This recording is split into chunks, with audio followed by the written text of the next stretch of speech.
Alright.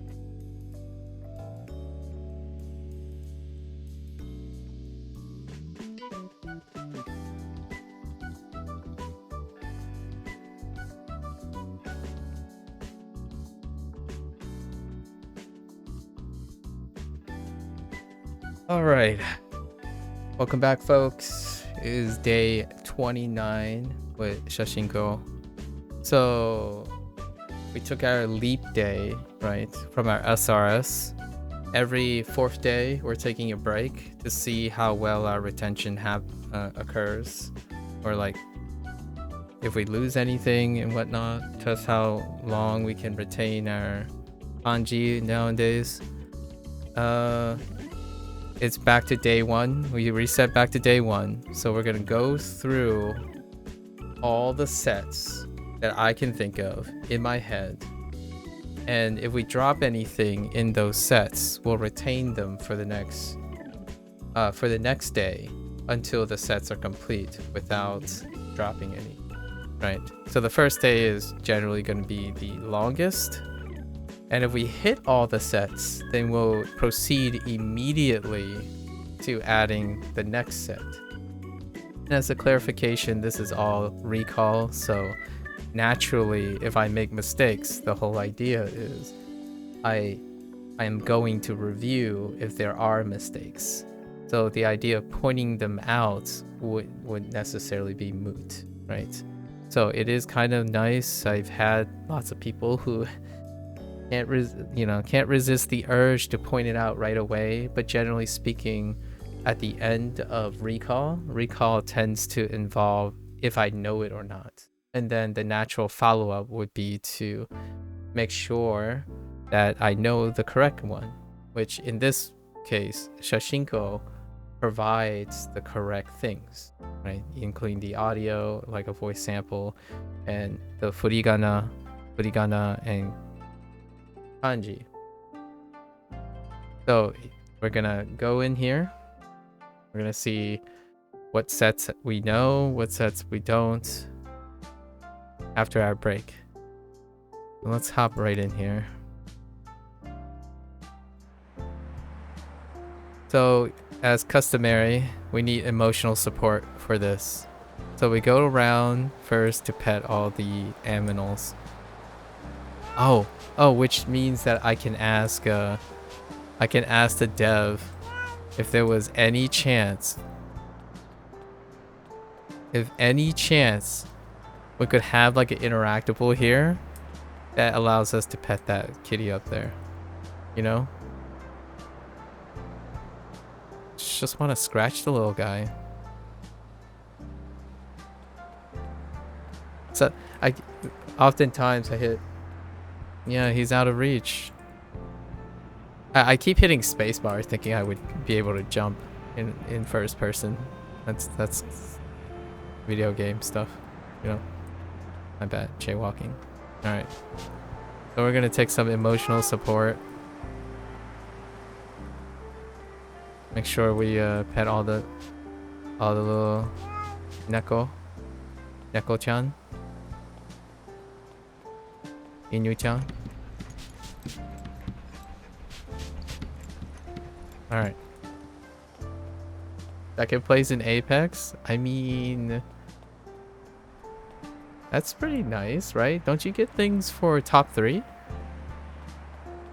Top 3? I guess it's nice to place first. Alright, so I've been doing this routine for a while now, for like the last 15 days, on top of other things. So let's start here. Alright. Hopefully we don't drop anything. Alright.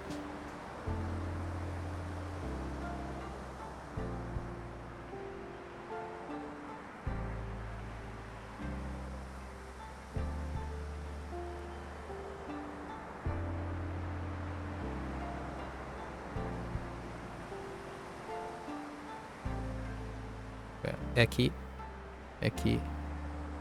Which, by the way, Autumn, or if you're alright, I address you as Peter. pseudo alias. Where is your where are you in your Japanese learning journey? I started like 6 months ago, so it wasn't too long ago. Icky.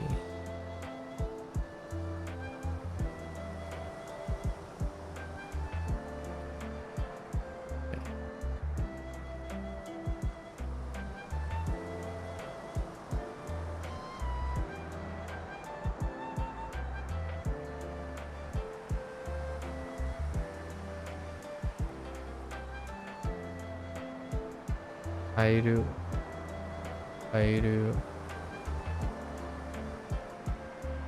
Truth be told, I have not studied Japanese since launch. That's understandable. Like, lots of time commitments. You're probably N3, N4, but I know some casual stuff too, but I'm afraid I've forgotten a lot. That's fair.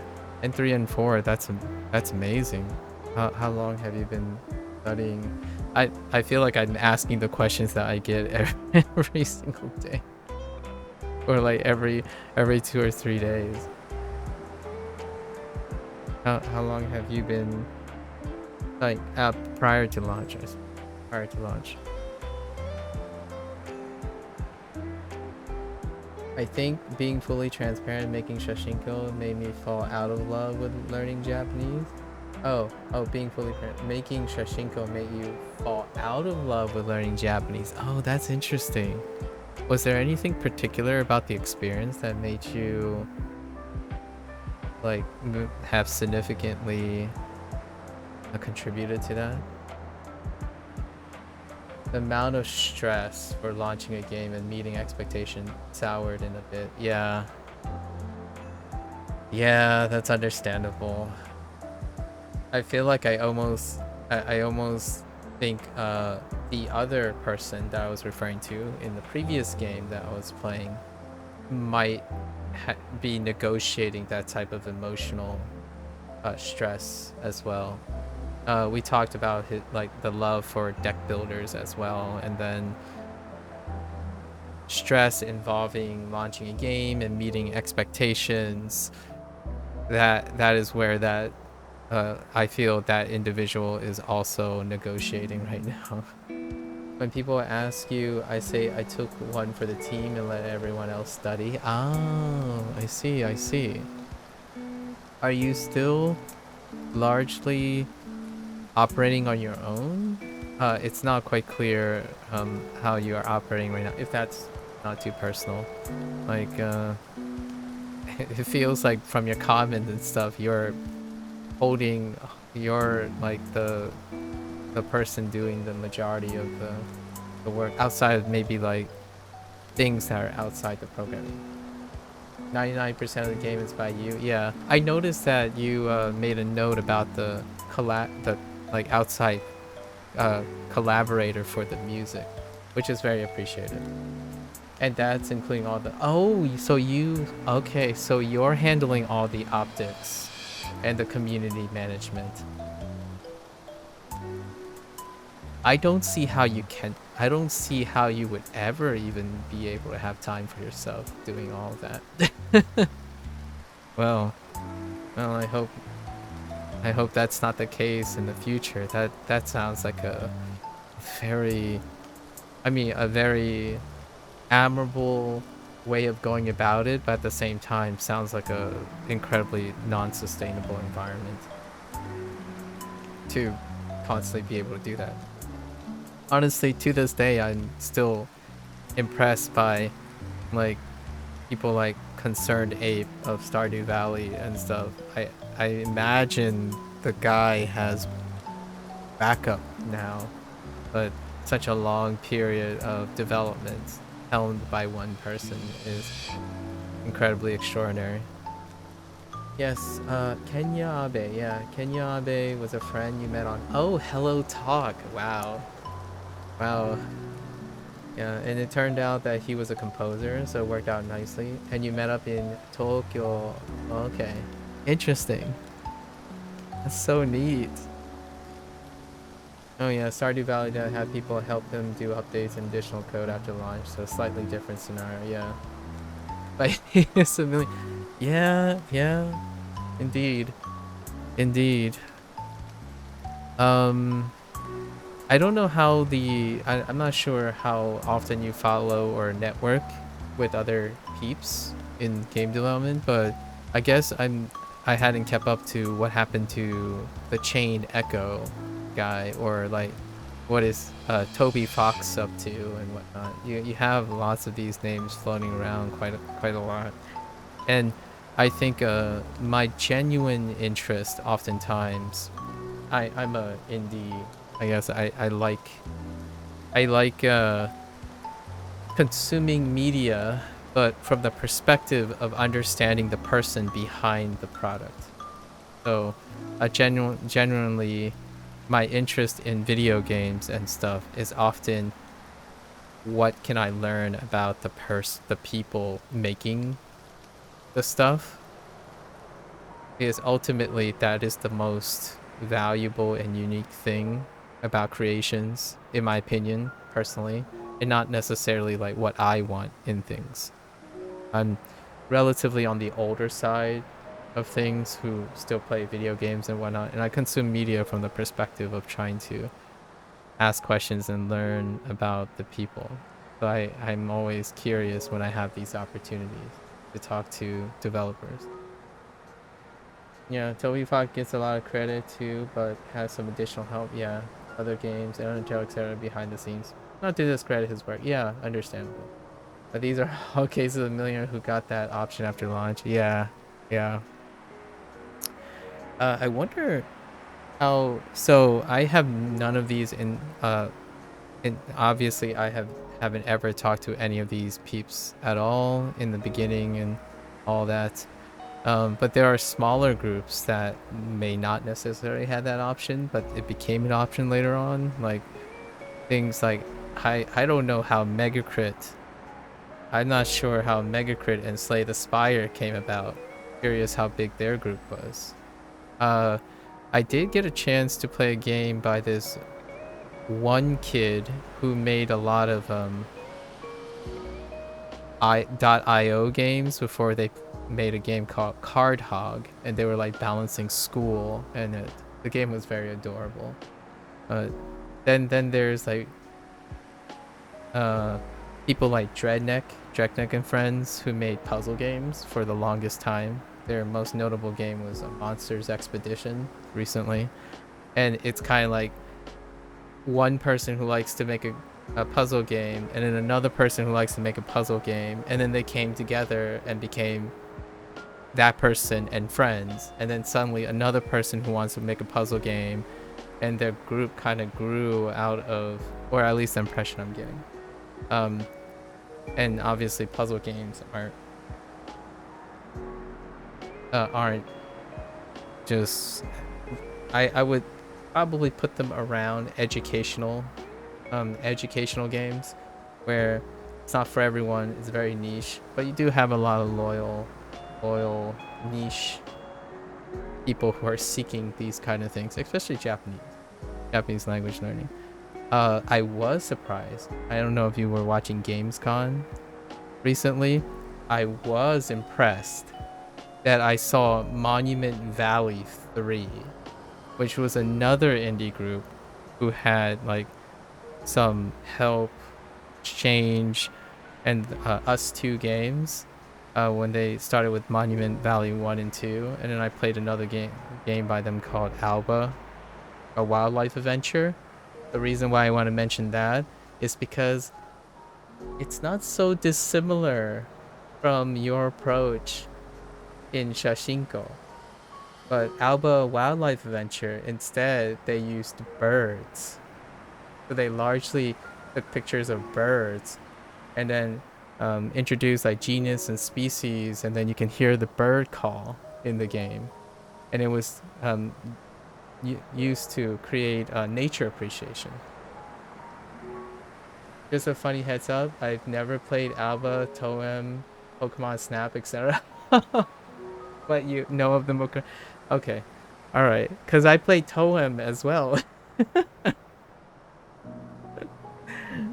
You called me out.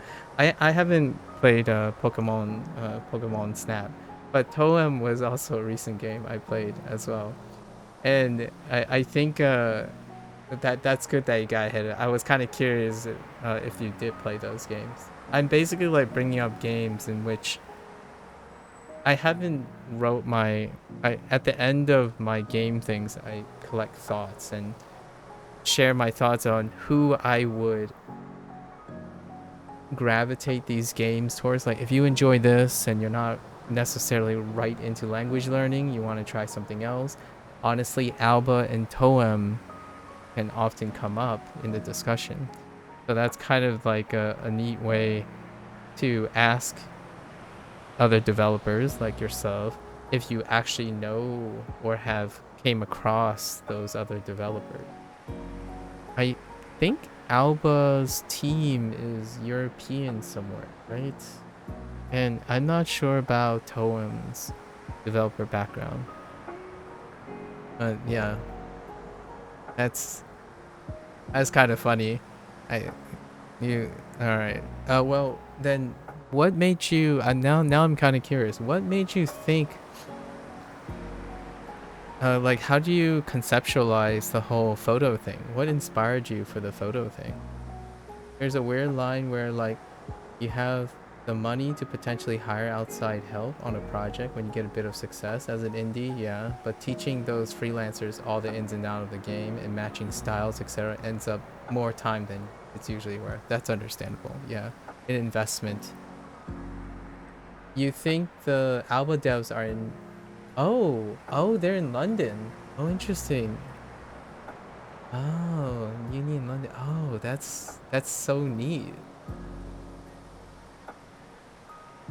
I honestly, I know this is probably not the reality most of the time, but I can earnestly imagine when you go somewhere and you indie like all the indie devs kind of collaborate like just shoot the chat around about your future ideas and stuff. I can imagine that being a very wholesome imagery, but I imagine that's not how that happens. Yeah, where was your idea behind the approach? Like because like games like Wagotabi, right? Wagotabi took a different approach. There's another group that I've been exposed to or approached actually voluntarily. I actually chose your game voluntarily out of my own interest, but Wagotabi's developers reached out the other way.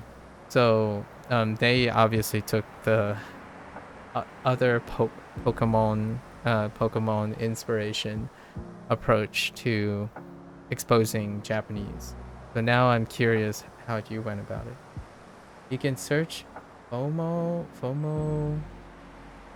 itch.io on Google. I made that game on your own in 48 hours as a part of a jam. Oh, and you love the photo mechanic and wanted to reuse it. Ah, I'll do that after this. I'll do that and check it out after my stream this evening. Oh, well, there you are. You're an indie dev with a real fear of missing out. What the heck is this summary? GDC is coming up and you just don't have enough money to get there. Selling a few. What the? Hold up. What is this description? Oh, that's kind of... I feel like this is semi-autobiographical. Sorry. I'm kidding. GDC is coming up and you just don't have enough money to get there. Are you trying to tell me something? I like it, the FOMO with the foe and the capture. Oh, I like your typeset for the game. Nice. Well, I'll have to suggest this to people who are interested too. Neat. Very neat.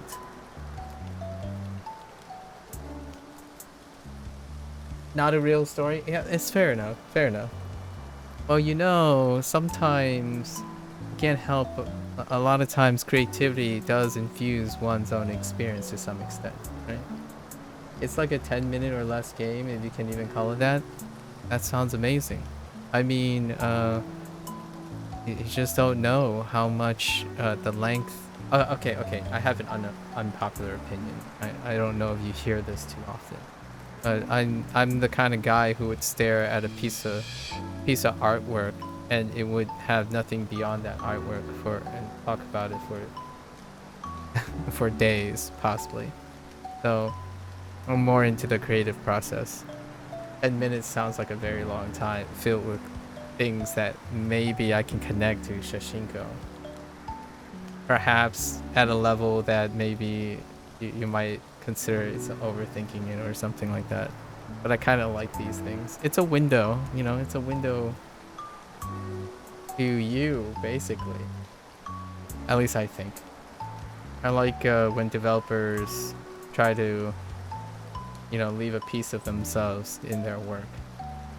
It is a little bit different. It is a little bit different than developers who see doing their job and their creative, their stuff as a means to an end. So that's kind of how I naively feel what indie devs do, right? Usually their first projects are passion projects, as opposed to you're going into industry, quote unquote, industry, and working your way up as a means to gain access to some creative liberties. You can tell that to the people who say you can finish Shashingo in 20 minutes because the map is small. Yeah. I already made lots of commentary on the Shashingo front, like for your game. And usually I'm on the opposite end of the thing, where I take a more step back approach to addressing some of those things. And I can tell you my first concern with Shashinko and like Wagotabi and so to speak, etc., would be the idea that there's this very, very unfortunate duality that you picked a subject in which the breadth and depth of the subject is already known, and target audiences like a very younger age group, especially ones that grow up in the digital age, probably likely your target audience, tend to, with that knowledge, have a very warped perspective of the value of creative products. So since you chose Japanese, right, learning Japanese, the major hurdle, especially for someone, and I constantly try to inculcate this, is that it is very, very difficult to be so demanding and so entitled, whether you know how much content there, quote unquote, should be, right? And unfortunately, like other games, where if you chose a completely fictitious world where you may try to subvert and be able to subvert what type of content it may be, unfortunately for the Japanese learner, you're targeting Japanese learners, and Japanese learners, unfortunately, oh, hello there, fictitious. Unfortunately, Japanese learners, I have discovered this firsthand myself, has a work ethic, I guess, and a standard that's kind of not so ironically reflective of the Japanese culture that they like, you know, the parts of the Japanese culture that they like. And that's usually meaning, where's the rest? I was told that I need to learn 2000 kanji in order to be in order to be competent or conversationally Japanese. So where's the rest? You only have 145 flashcards, and the back of the 3, even doubling that, that's like 250 maybe, Where's my other 2,000 vocabulary? And unfortunately, that's kind of the nature of having chosen a language as a backdrop. And in my mind, I guess for the most part, I often spent a lot of time saying, you gotta wait, or be supportive. Because largely, language learning is a journey, and game design is also a journey. If you kill the game, if you kill the passion, and if you attack the devs, that's like kind of like what do you call it? Biting the hand that feeds, right? So, sorry, I'm still stuck on the idea that you're falling out of love with studying Japanese because of the game, and that is a risk. And I can earnestly say that a lot of people constantly have to deal with that. Like, um, for example, a lot of times when they talk about Duolingo, like, where's the rest of Japanese? Where's it? Pretty much any product that deals with language learning, especially Japanese, it's going to be, I want to become fluent with your product. Why isn't this the case? I know we are lucky. Shashingo OST is so good for background music. Oh, yes. How is that? Were you able to get some financial support or complimentary support from like marketing the OST? Because it's fantastic. I imagine that probably worked out really, really well in your favor. It is quite disheartening when I hear that games are good, but then they get knocked down by unrealistic projections of standards that don't have much perspective on the idea that it takes humans and resources and time to make those, especially unrealistic things. I mean, I'm not saying that it's not expected, but young people who are hyperly stimulated by every day expecting things to happen like overnight kinda aren't ready or reasonable and have the mindset of waiting for things and being supportive of things. Maybe you noticed, but I specifically wrote in the starting tutorial. Yes, I actually made a huge comment about that. I actually made a huge comment about that because when I started my language learning journey 6 months ago, the first assumption everyone makes, because I use Duolingo, is that that's the only thing I use.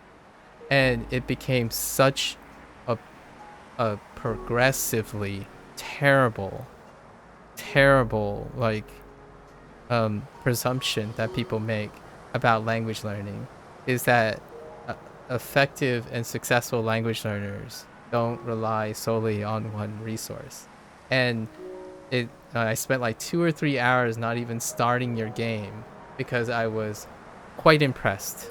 I was really wonderfully elated when you mentioned, like, please do not make the assumption. You are getting ahead of things, and I think that was incredible foresight. I quite literally remembered I paused for like 40 minutes talking about the importance of this message. Definitely. I got an epic mega grant which funded a lot of the game till the Kickstarter. I heard about that, sort of. I heard about that. We launched the OST on Bandcamp too, but from what I heard, the artist hasn't made much money from it at all. Oh, I'm sorry to hear that. Yeah. That's unfortunate. Yeah, I totally applaud you for making sure to emphasize the use of multiple resources. I think that was probably one of my favorite moments. Not to discredit like the rest of your game, but it's those little messages that are quite important.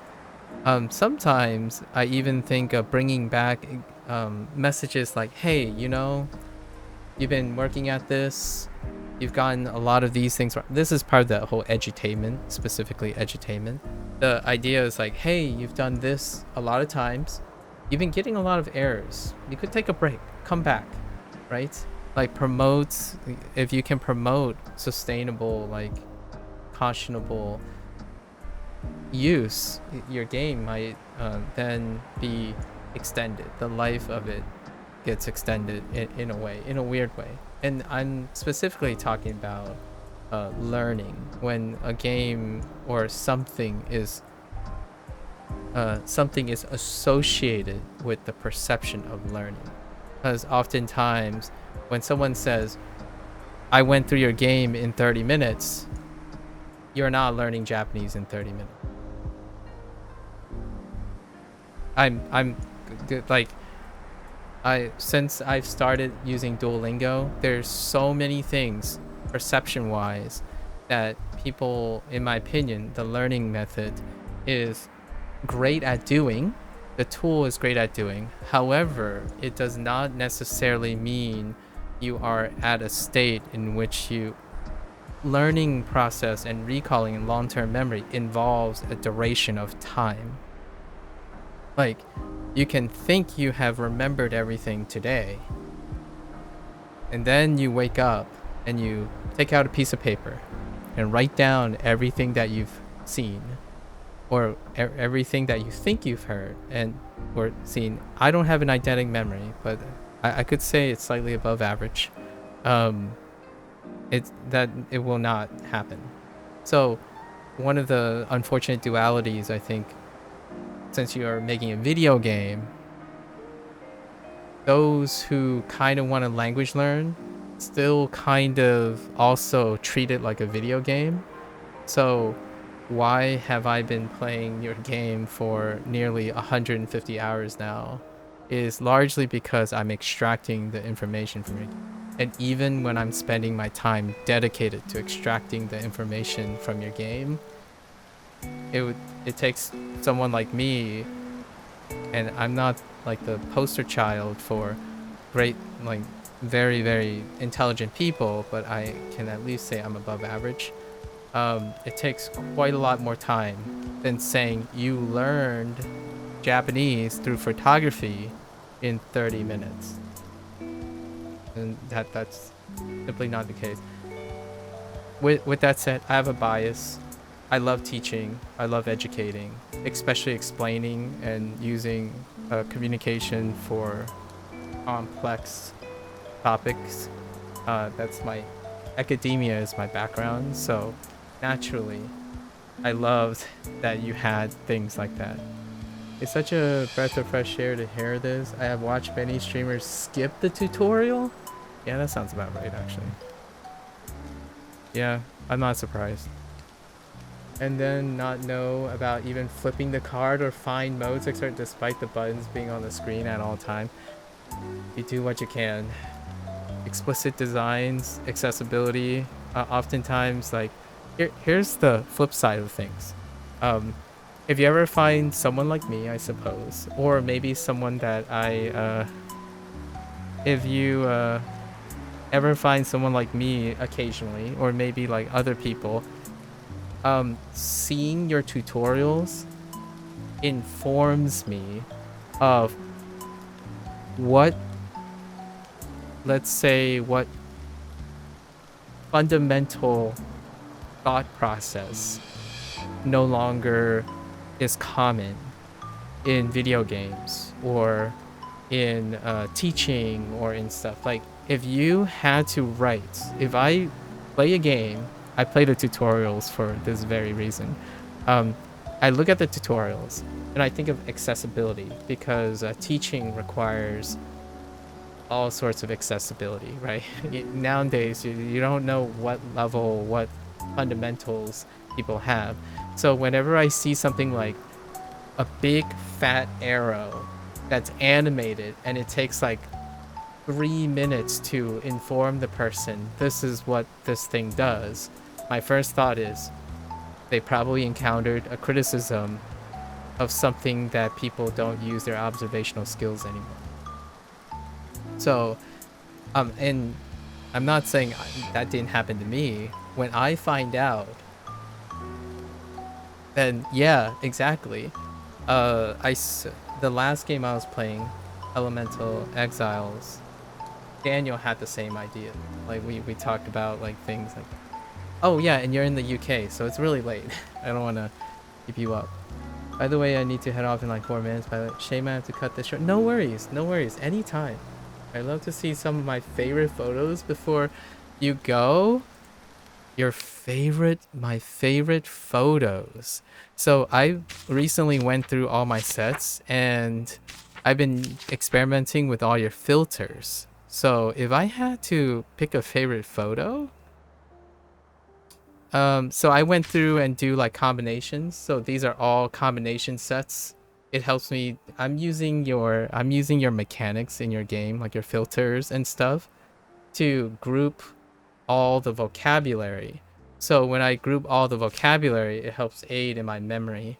So your filters and like your favorite section, I use it as a way to like mark all the vocabulary that was like I forgot or something. And so now I have them all themed in sets. And I've only gotten to like this is my last set. So I want to go through the whole set. But I do have to say this is cute. I have to say putting your logo, your studio logo as graffiti on the wall is incredibly cute. And also you picked the trash panda, so I have a soft spot for raccoons and red pandas. So there's that. And maybe oh, I really love this filter. By the way, we probably a nod for this filter as well. And then the washi paper or washi tape. And then the izakaya. Yes, I do have all of them. So it's about like 10, yeah, it's been 10 days. I mean like 10 to 15 days since, and we're going through all of them. So now I'm going back, and as I'm covering I originally used all your filters and your borders as a way to remind myself what are my strong words and what are my weak words. So these are all the ones I'm going over, and I haven't gone through all of them yet. So it's only up to wherever suddenly everything looks the same in sets.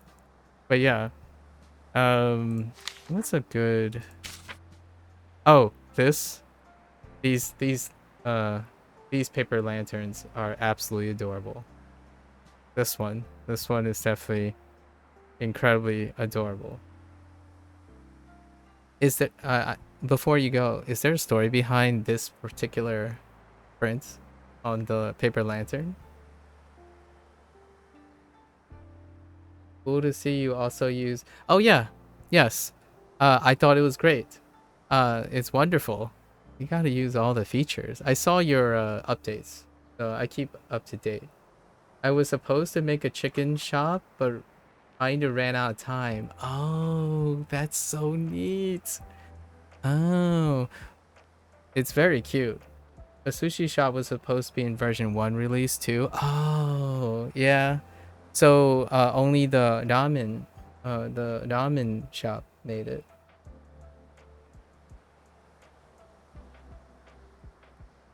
Autumn Pioneer said we need to watch this stream, kind of. Hello there, likely lion.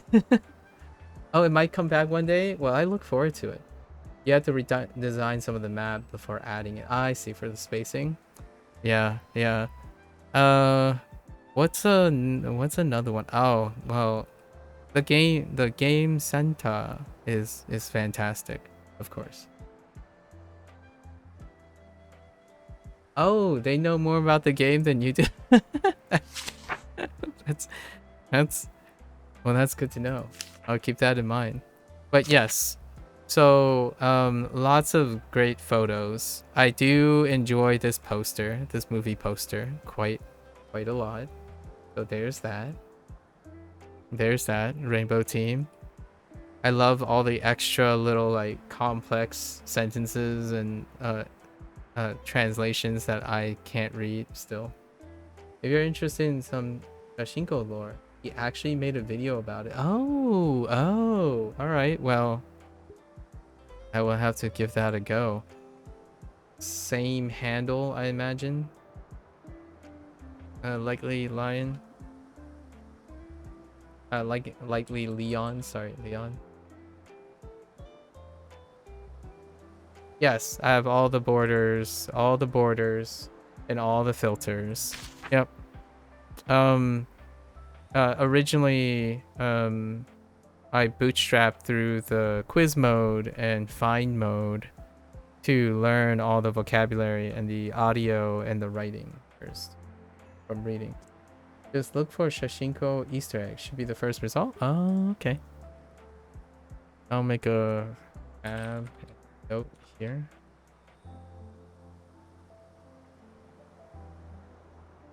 Shashinko.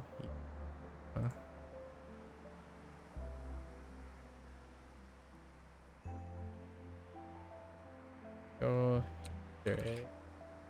alright, I'll have to take a look at that because well now, there you go. Solid. I'll have to take a look at that after my session today. Thank you. And I don't want to keep you, Autumn. Rest well. Good luck. I still have my fingers crossed on an alternative map.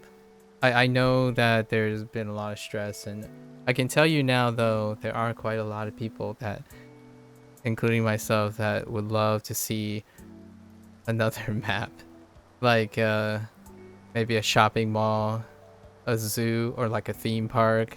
Man, there's just so many things. So hopefully, wife is waiting for you to play Overwatch. All right, you go hit up Overwatch. I used to play Overwatch too, starting in closed beta. I kind of retired from the whole like comp playing. Good luck. Thank you for stopping by. I had been curious when we were gonna bump into each other, but generally speaking, I imagined you were quite busy with the whole Switch thing. Your convention story was something else too. But good luck. Have fun. Alright. Another thing off my bucket list, right? Okay, so we gotta go back to doing a recall now. So, Kairu.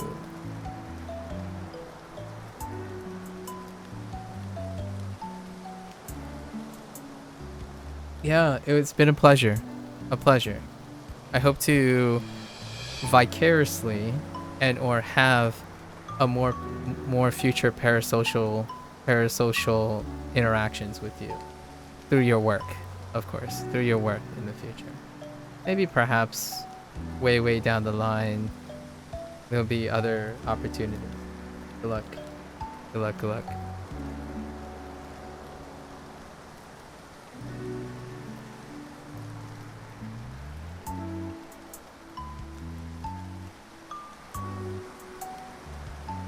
Oh wait, that's not how that looks.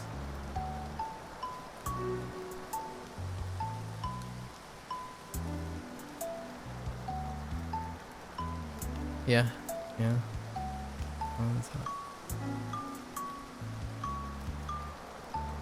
So, Leon, what, how are you with Japanese learning? Leon, where are you at, in terms of language learning and your interest in Shashingo, or your involvement with Shashingo?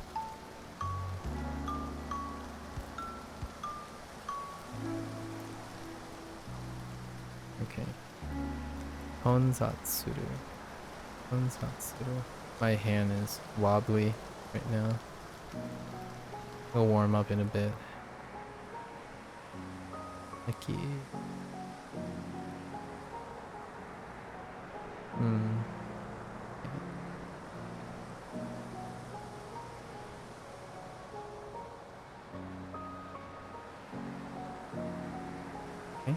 bendy.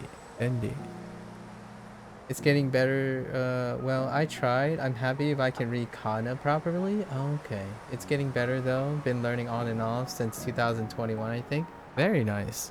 Keep up the consistency. How are you interacting with Japanese at the moment? I'm asking all my stock questions.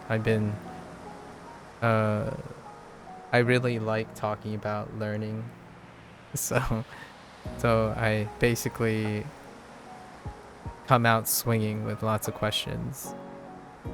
Hopefully that's not too much of an inconvenience. I like hearing people's approaches, how they keep consistent, what are their motivations.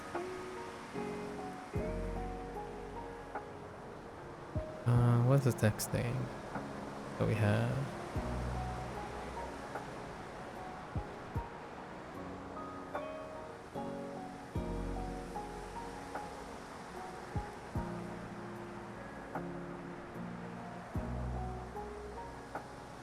Kokoku.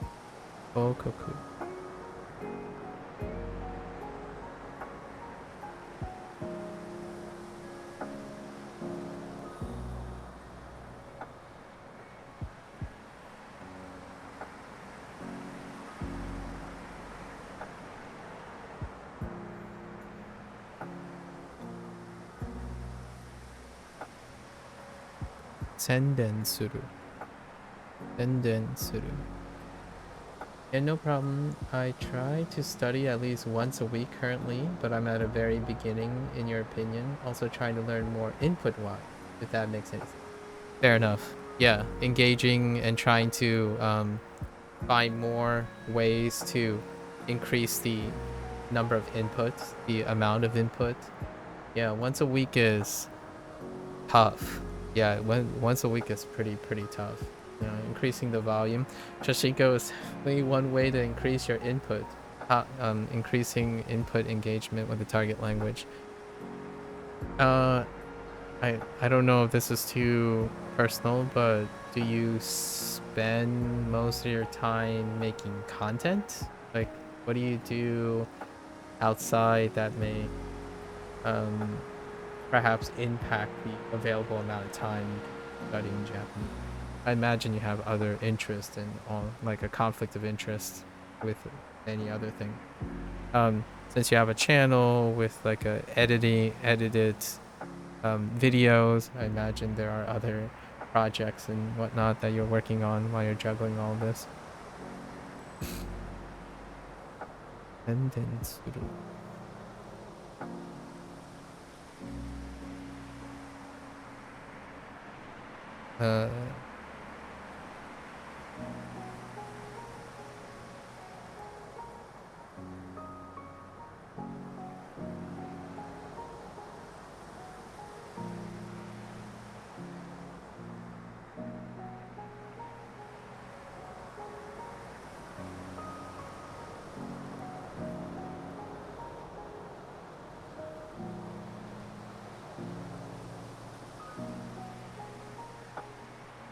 You call. Mediocre.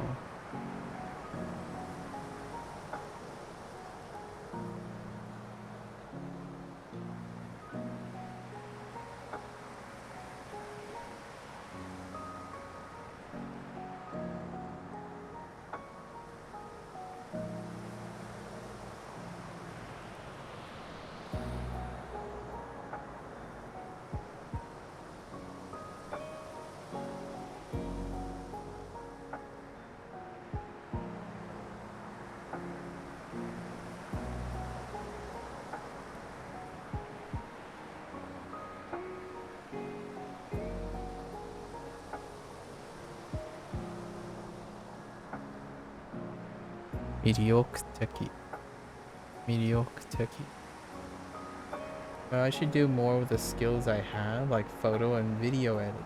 But honestly, it's just a lack of motivation at the moment. I do have the time, just hard to get motivated for you. That's fair enough.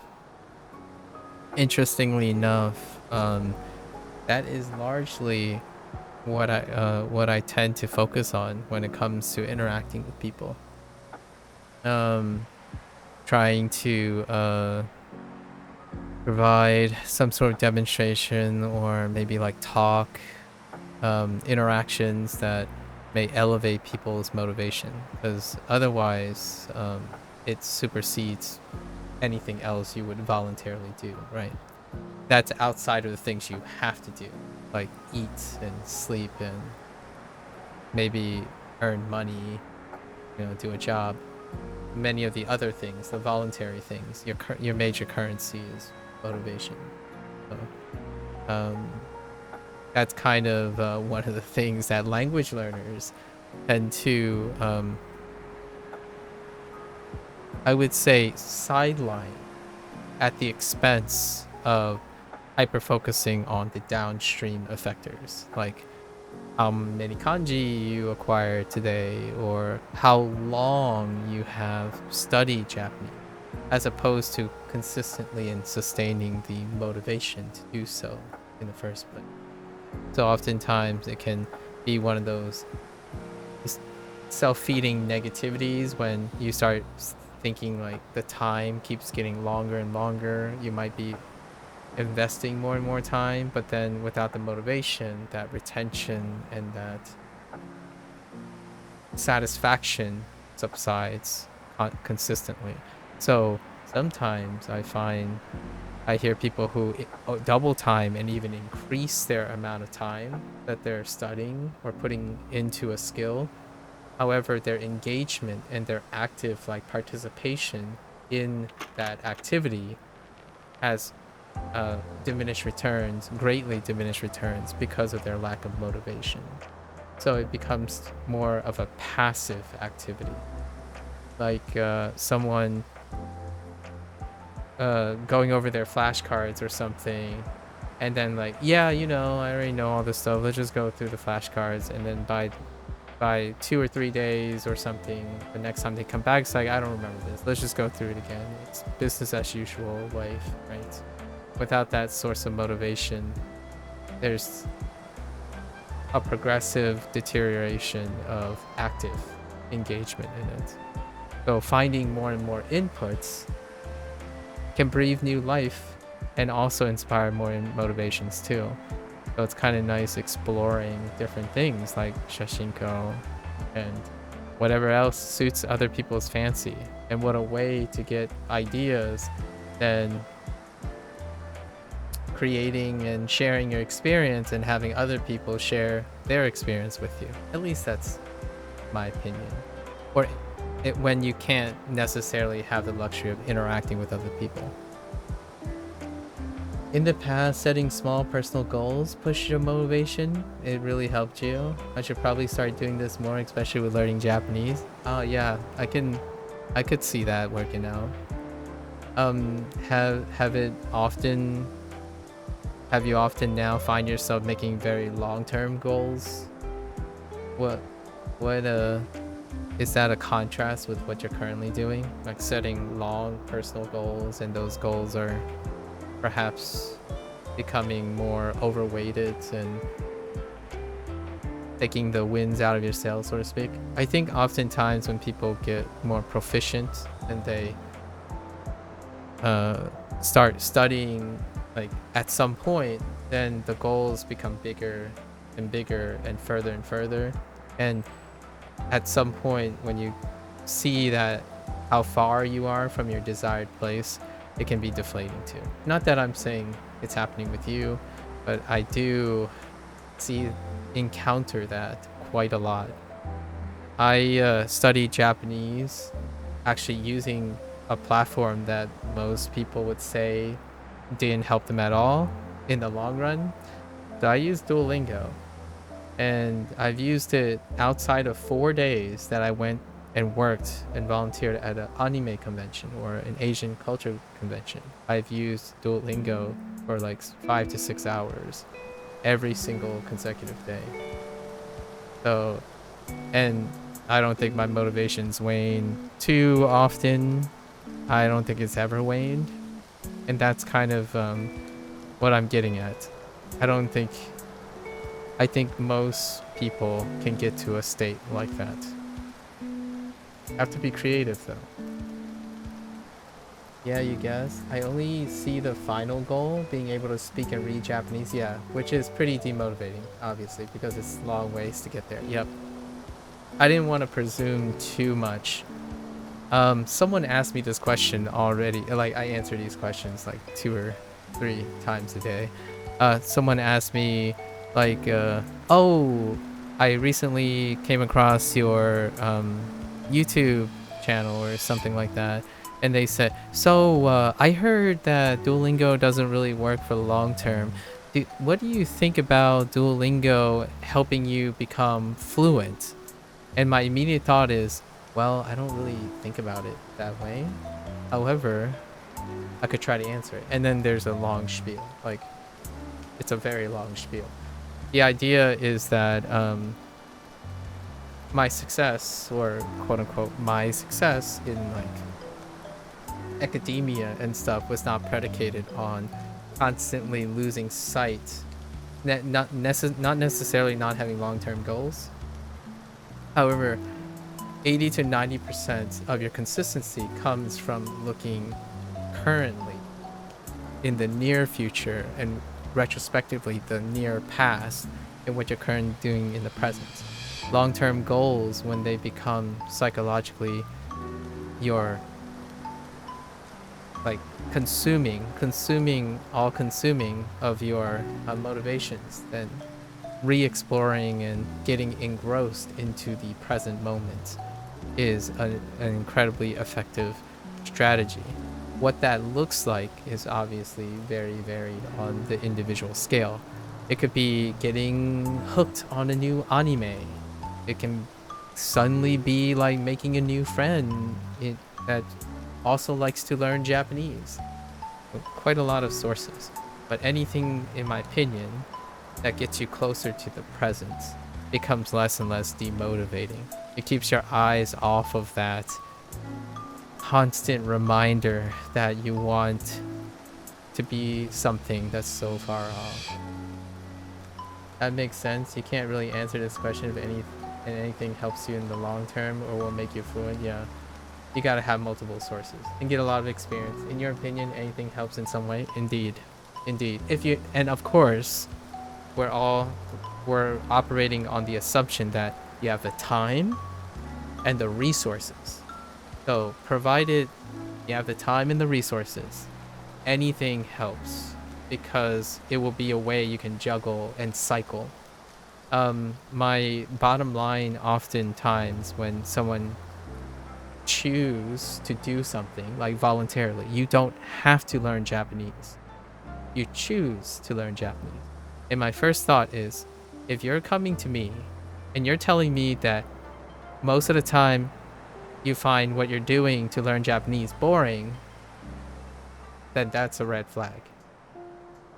The things you choose to do should overall not necessarily just boring, but not rewarding. Like overall not rewarding. As in, you don't leave being more motivated.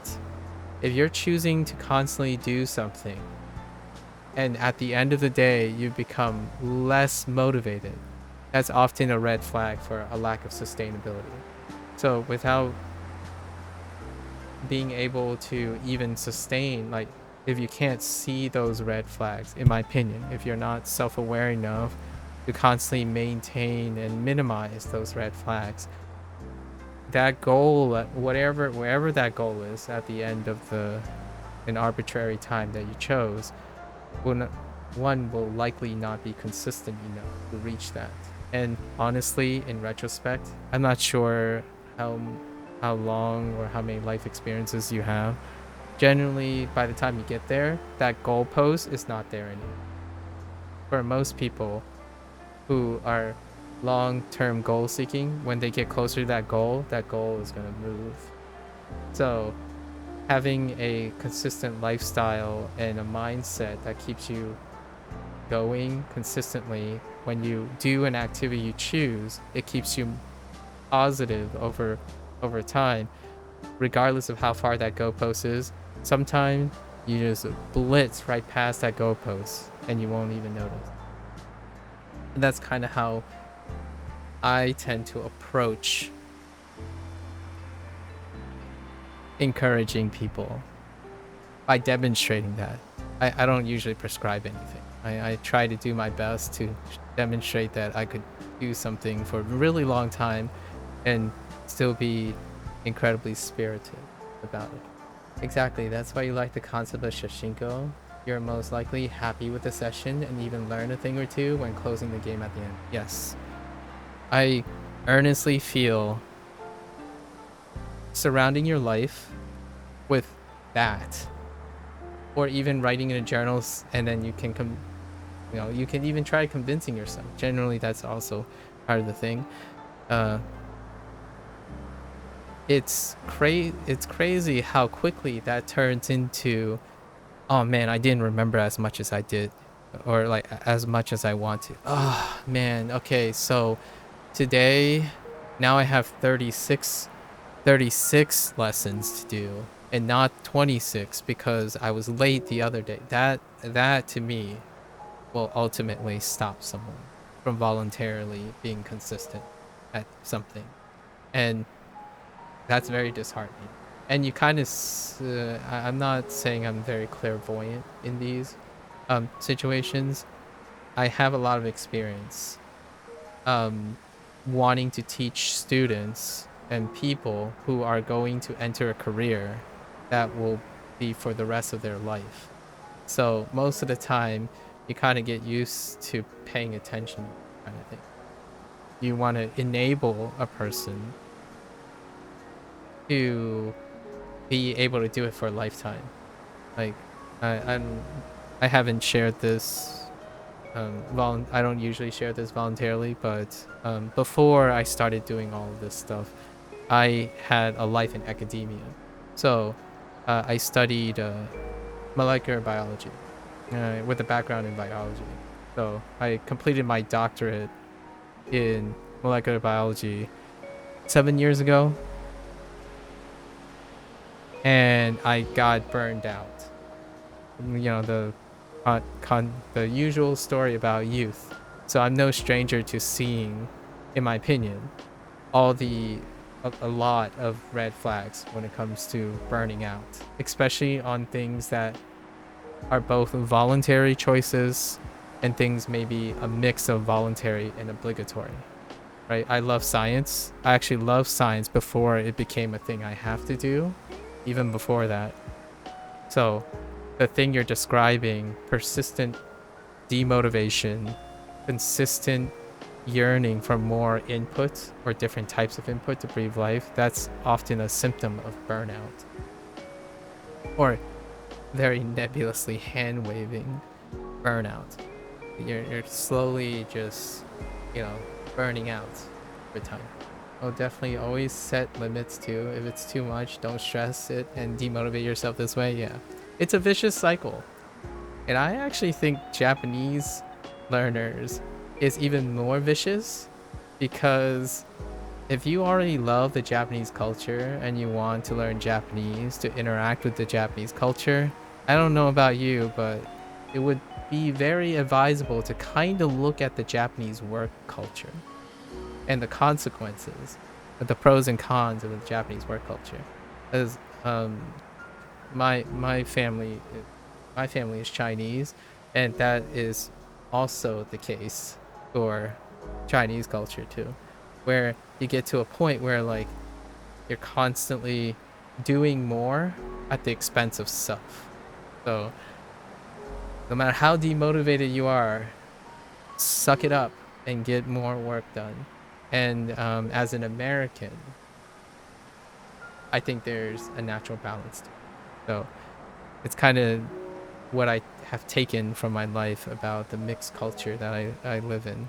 I was raised in a Chinese household, but I was also academically inspired in an American university intellectually. So these are the things that I like to demonstrate and emphasize when it comes to learning. You can learn from video games with video games that you love, or games that give you positive experience. You can balance the potential negative or initial negative experience of other things with the positive experience of video games. And Shashingo edutainment games is kind of one of those things. Maybe you're daunted by how much kanji you need to learn. However, that daunted negativity or, you know, apprehension can be balanced by an overall really pleasant, positive source of other things in the activity you're doing. The idea is to leave an activity voluntarily better than where you started. I think I've seen plenty of stories where someone stops, like someone says they like doing something, and the vast majority of the time they describe it as something that costs them something. Whether it's money or time or sleep or even their diet, it costs them overall. And that, to me, is very, very odd that you would want to engage in something that constantly costs you something. Like, you chose to do that. There are, like, we're not talking about, like, things you have to do, again. Like, family or working, jobs. That will cost things. So, all the other things you choose to do, I hope they build you up, because life already costs a lot of things. Yeah. Sorry, I'm going on a slight digression, but this is pretty much the reason why I stream things. I talk about quality of life things. That's exactly how you see it. Finding the right balance is the key. Also, always look back on what you already achieved. I'm so glad you learned English. Feels like it makes learning Japanese a bit easier because of the massive amount of loan words. That's one way to look at it. Yeah, that's definitely a incentive. Yeah. Here's one that I like to throw in with my that maybe people forget to appreciate when learning Japanese, and they're English learners. A lot of people focus on English making Japanese hard, right? So you hear that a lot where, oh yeah, I want to learn Japanese, but because I learned English and because I'm an English speaker, I was told it was very, very hard. Like, well, sort of. Since English is your common language, you also have a lot of people that you can interact with that keeps you motivated. You know what that does? Great motivation makes things easier. And then this segues into my punchline most of the time. The hardest things are the things you can't start.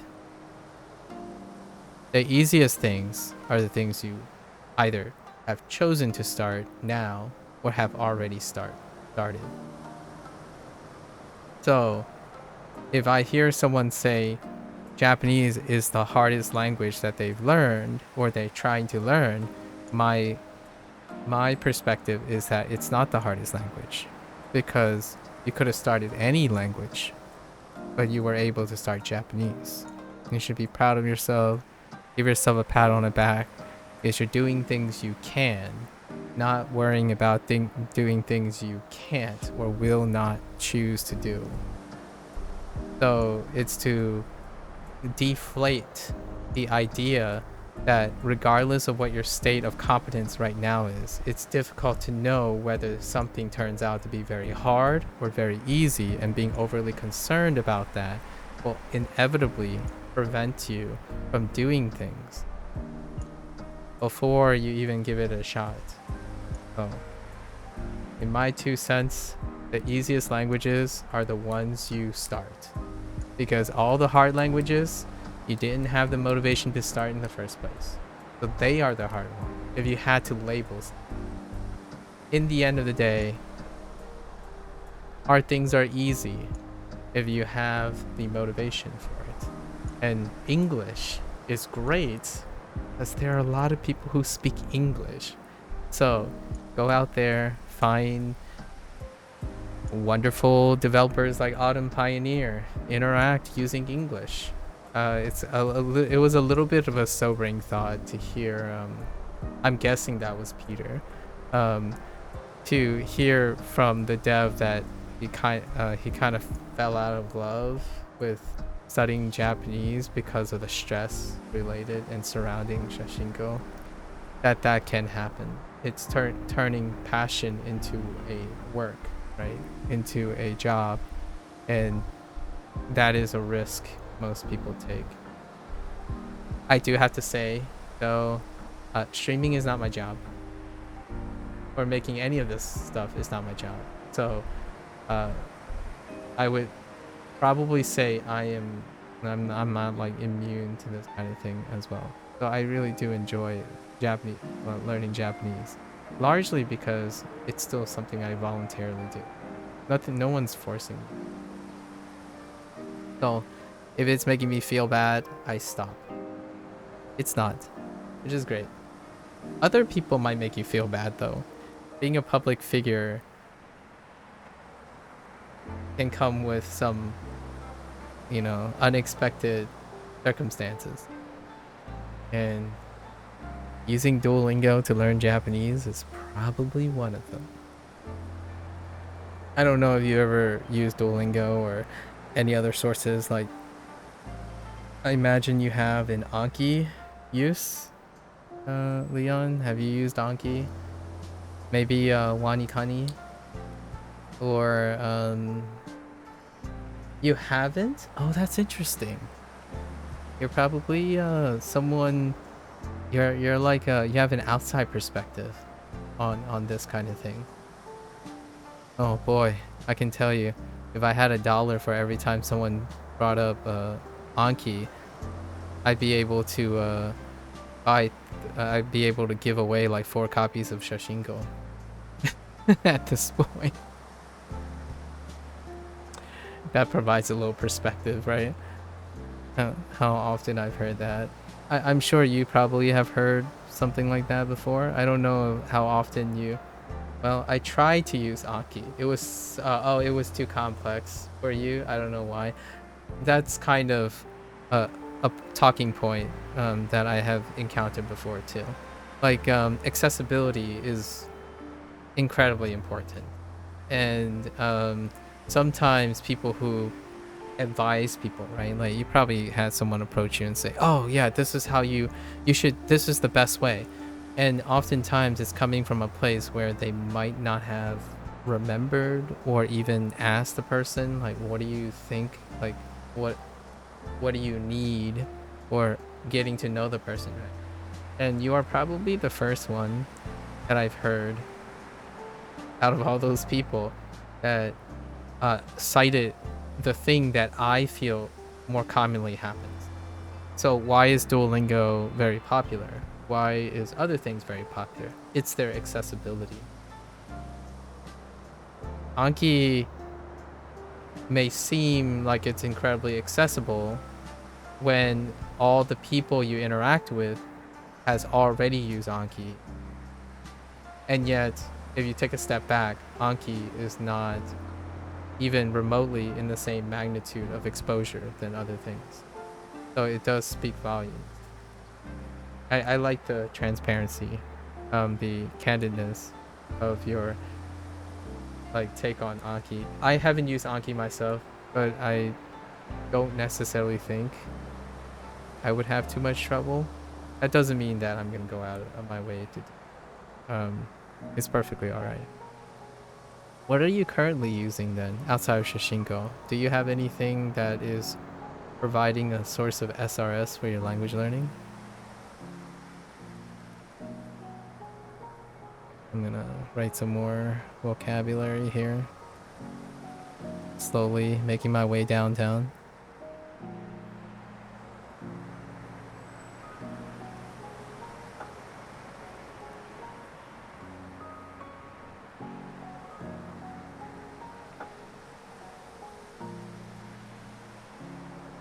Eiga Posta. Physical flashcards. That works. Oh, kanji study. Interesting. I saw that, but I know very little about it. Huh. An app called Kanji Study. Is it... Are you familiar with Wanikani? Is it something like an SRS like Wanikani? Or is it like a grade reader thing? A grade reader thing like Satori Reader or something. Yes, I am. Never used it before though. Oh, okay. Okay. Okay, so you're familiar with Wanikani. So, is kanji study, how does kanji study go about introducing you vocabulary?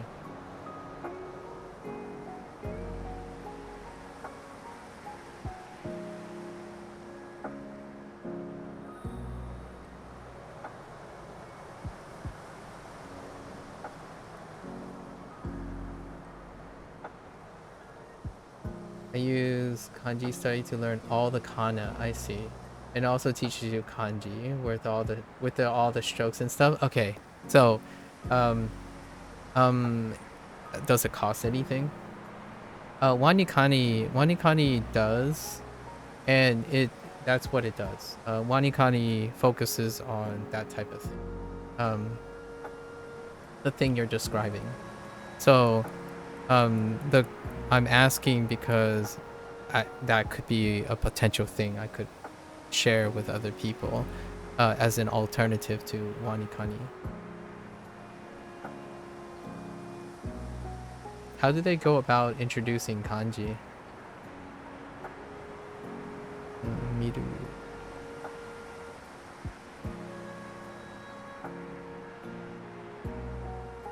I know this might sound really silly, but I have an ulterior motive that I'm going to be transparent about, and I've done this a lot. A lot of people would tell me, well, you just have to Google it. Here's a link, and just go look at a YouTube video. I have an ulterior motive. I want to know and engage the other person in explaining things to me, because oftentimes it gives me more value because I understand a little bit more about that other person, and then that other person has the opportunity to express and hear what they think about the things they're doing. It's kind of like why I ask these questions. Lots of times you get so used to that, Gen Z / later digital age kind of things. Like, oh, just Google it and they'll explain it. It's like, no, I want to hear this from you, right? Because it works to both of our benefit. I'm talking to you and not some like other person who's trying. The kana, and I think like 10 random kanji a day, I see, are free. All the kanji and some extra stuff are like $10 or something. Okay, you can't remember. I think there's an even more in the free version. I see. Yeah, so Wanikani is a subscription-based one where they kind of do all that, and they try to cover all of it. Hello, Maku. I just saw your JP Duolingo video and really wish you would edit your videos into a 10-minute compilation of funny moments. I wish I could too. Shim BB CNY man. Shimmy. Can I call you Shimmy? Shimmy man? I wish I could too. I thought about hiring an editor in the future. For now, so I thought about trying to support, like financially support an editor if I encounter someone like that, where I would use all the proceeds of the channel to support that editor's job or something. However, for now, my primary goal, unfortunately, I do not have time for that kind of thing. My primary goal is to more or less keep them unedited, because I think if you wanted to see things like that, I think there are lots of wonderful content creators out there who have like a full staff of people who give you lots of wonderful funny moments. I'm sorry that I can't do that for you at the moment. Generally speaking, I like to show that I don't always have funny moments all the time. Every moment is very precious, and I like to keep it that way for now. Um, Somewhere down the line, if I get like, if the channel starts making money or something, I could just hire someone who does the editing and just have them keep like all the money. Like we're talking about money matters. I could put uh, give people jobs as opposed to like using it as a profit thing. So maybe down the line, if this thing turns out to be something special, I can have an editor use whatever I generate to make money and then support that type of format. For myself, this is the ideal presentation of learning Japanese. Language learning, there are times you're going to be missed. There are times that are funny, and all of it is pretty wonderful. Oh, I see. Yeah, kanji study is a one-time payment. Oh, okay. And you should use it more often too. That's interesting. Interesting. Kanji study. I'll keep that in mind. I'll take a look at it this evening. I like gathering kanji study. It looks good. People love it. Kanji study is oh well. And it has the stamp of approval from the subreddit learn. Interesting. I'll have to look at it. I like finding out new tools from people from different perspectives. So then, you know, when someone asks if they're ever curious, like, oh yeah, what are ideas? And then got a lot of tools and ideas to suggest. Thank you for the share, by the way, Leon. Really appreciate it. Where am I? Oh.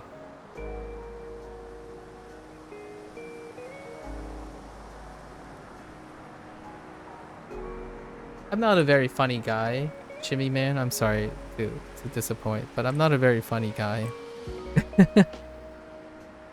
In fact, most of the time I laugh at myself with people, as opposed to making jokes myself.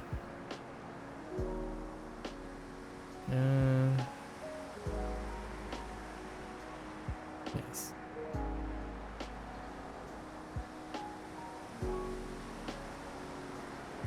It's I can imagine. It sounds like the tool is very helpful. Kanji study.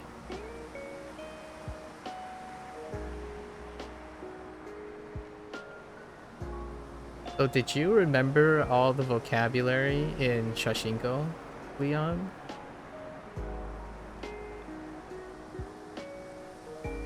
Have you internalized all the vocabulary in Shashingo? This is my current project right now with Shashingo. So my Shashingo sessions are involving that.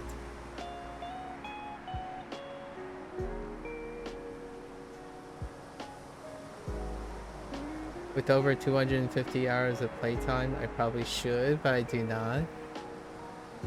It's a fun challenge. I would love to see. This is personal, selfish thing, of course. Depending on your audience and what you like to do, I would love to see how you go about demonstrating without needing to do off the top of your head be able to learn the coincidentally the approximately 250 things in Shashingo. I'm currently about a third the way there in writing, hearing, and like in my last output, which is writing. So that's kind of what I'm. Enjiru. Enjiru.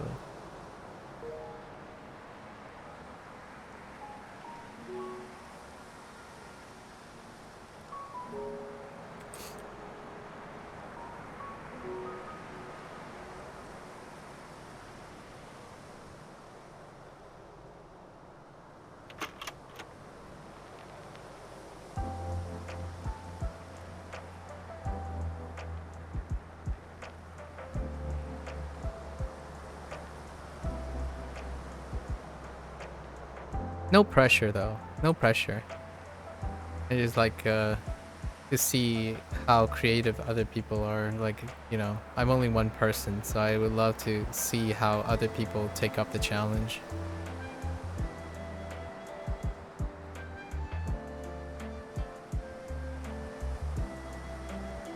Ando teki.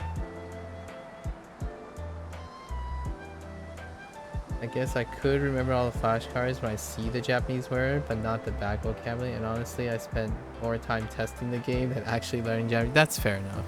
That's fair enough. You know, different interest. Yeah. My ultimate, my like, not to impose my own standards.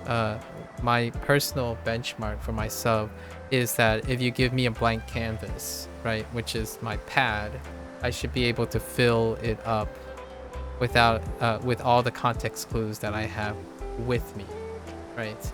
And that's kind of how I have approached language learning in general.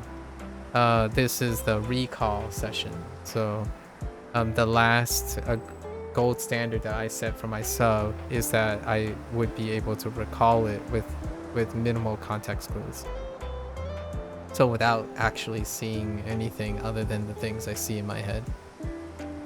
And it's a slow going but rewarding process.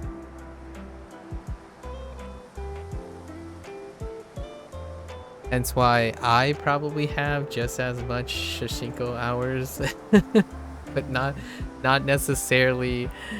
Yeah, I have just as many hours, but not necessarily in the same interest, right? In the same use of those.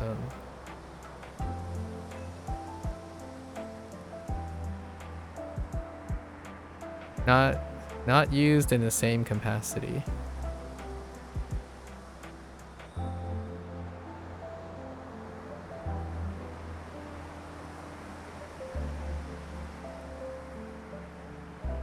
So we have Eigakan.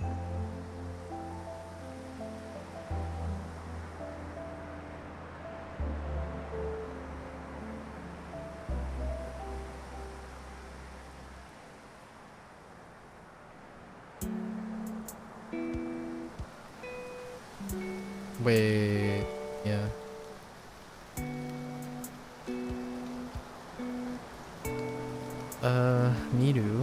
Miru again. Well, hopefully I'm not holding you up on doing what you gotta do.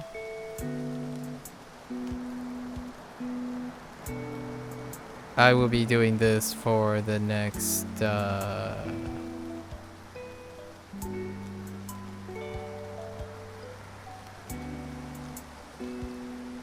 an hour, the next 2 hours. I'll be doing this for the next 2 hours, and then I go and today's vocab day new vocab day in Duolingo for Japanese and Chinese. So then it'll be 4 hours between the two of them. Hopefully I get to the end of the set. Maybe I might not get to the end of the set.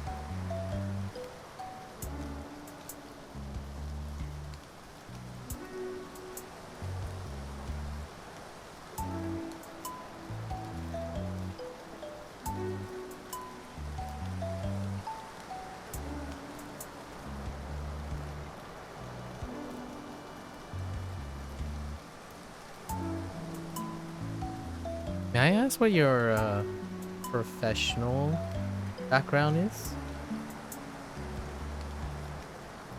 Do you do anything outside of this? Is this what you do usually?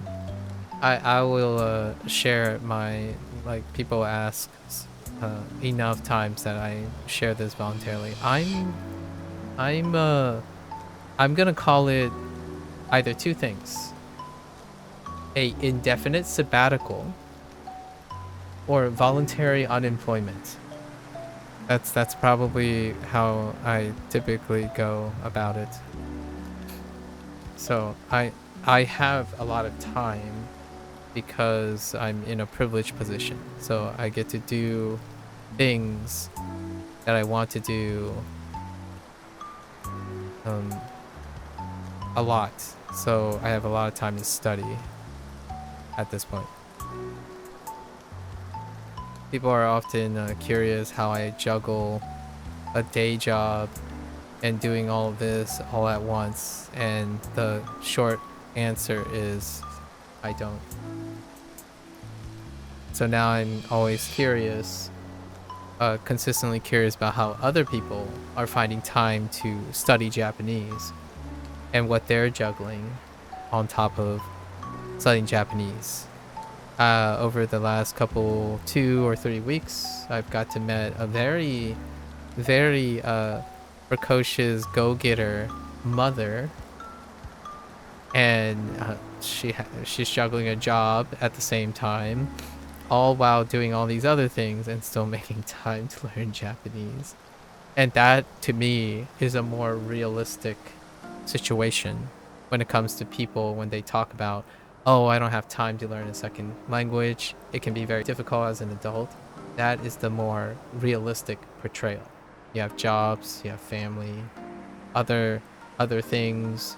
So largely, when you're thinking about producing a product or providing advice and talking about language learning, it helps ground oneself to understand what the average experience is like language learning.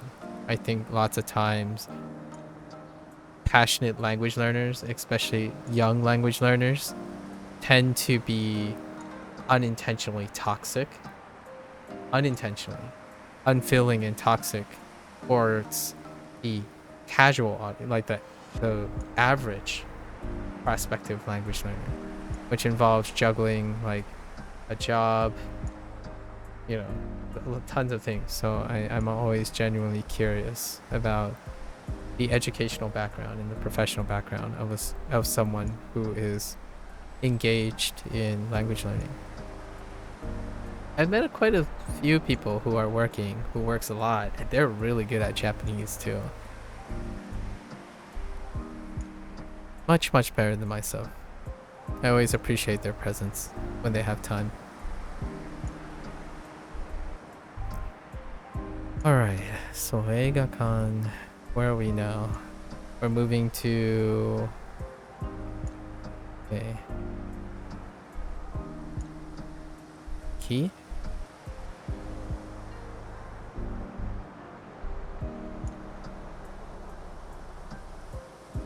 Iru?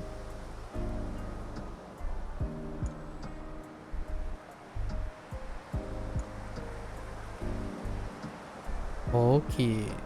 Okay.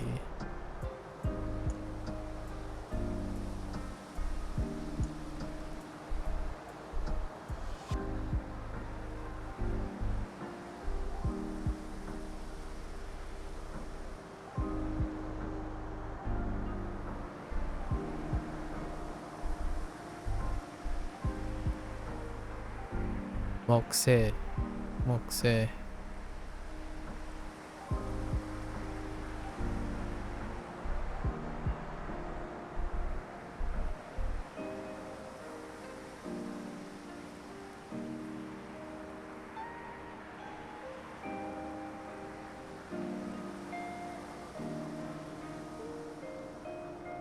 Shingoki.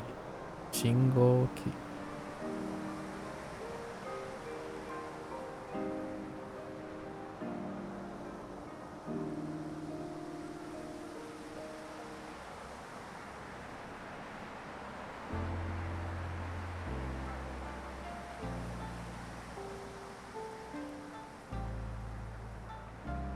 Matsu.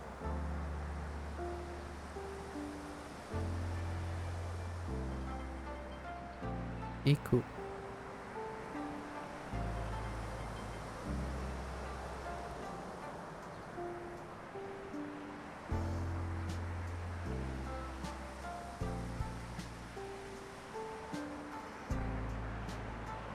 Oops.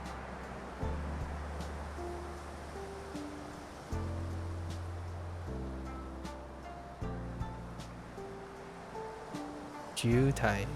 Jutai.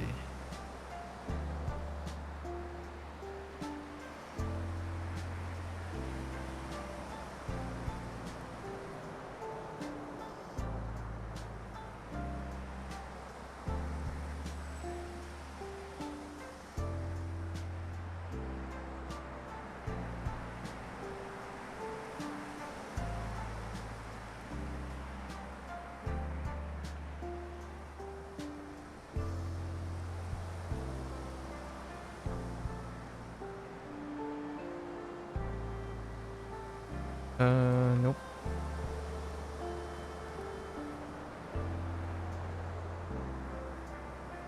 Denkia. Denkia. Well, currently you're doing basically nothing. Okay, alright. Currently trying to find a job. Recently finished school. Congratulations on finishing school. That's also why I should probably get myself more motivated and use my free time to learn Japanese. Oh yeah, it's a very ideal time. Also, congrats on finishing school. You'd be surprised how less common that is nowadays. And I hope people are telling you that that's great. I do feel like there's a lot in the air these days on diminishing how what a milestone that is on finishing school. Currently trying to find a job. What do you have any ideas what you're looking for as a way to start? Thank you. Thank you. Let's see. Thank you.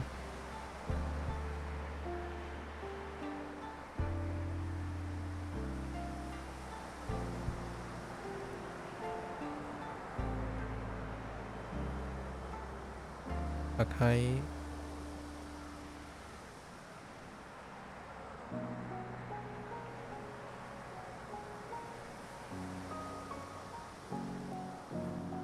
Atarashi.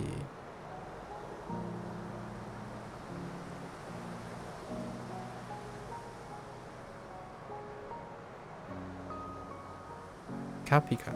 Oh, here's a fun little trivia thing. Brought to you by other people.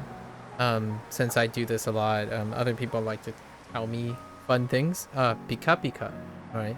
Pika Pika Pikachu. Same thing. Pika Pika.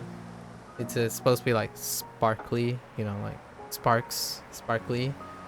Pikachu. I forgot specifically who told me that, but that's a thing.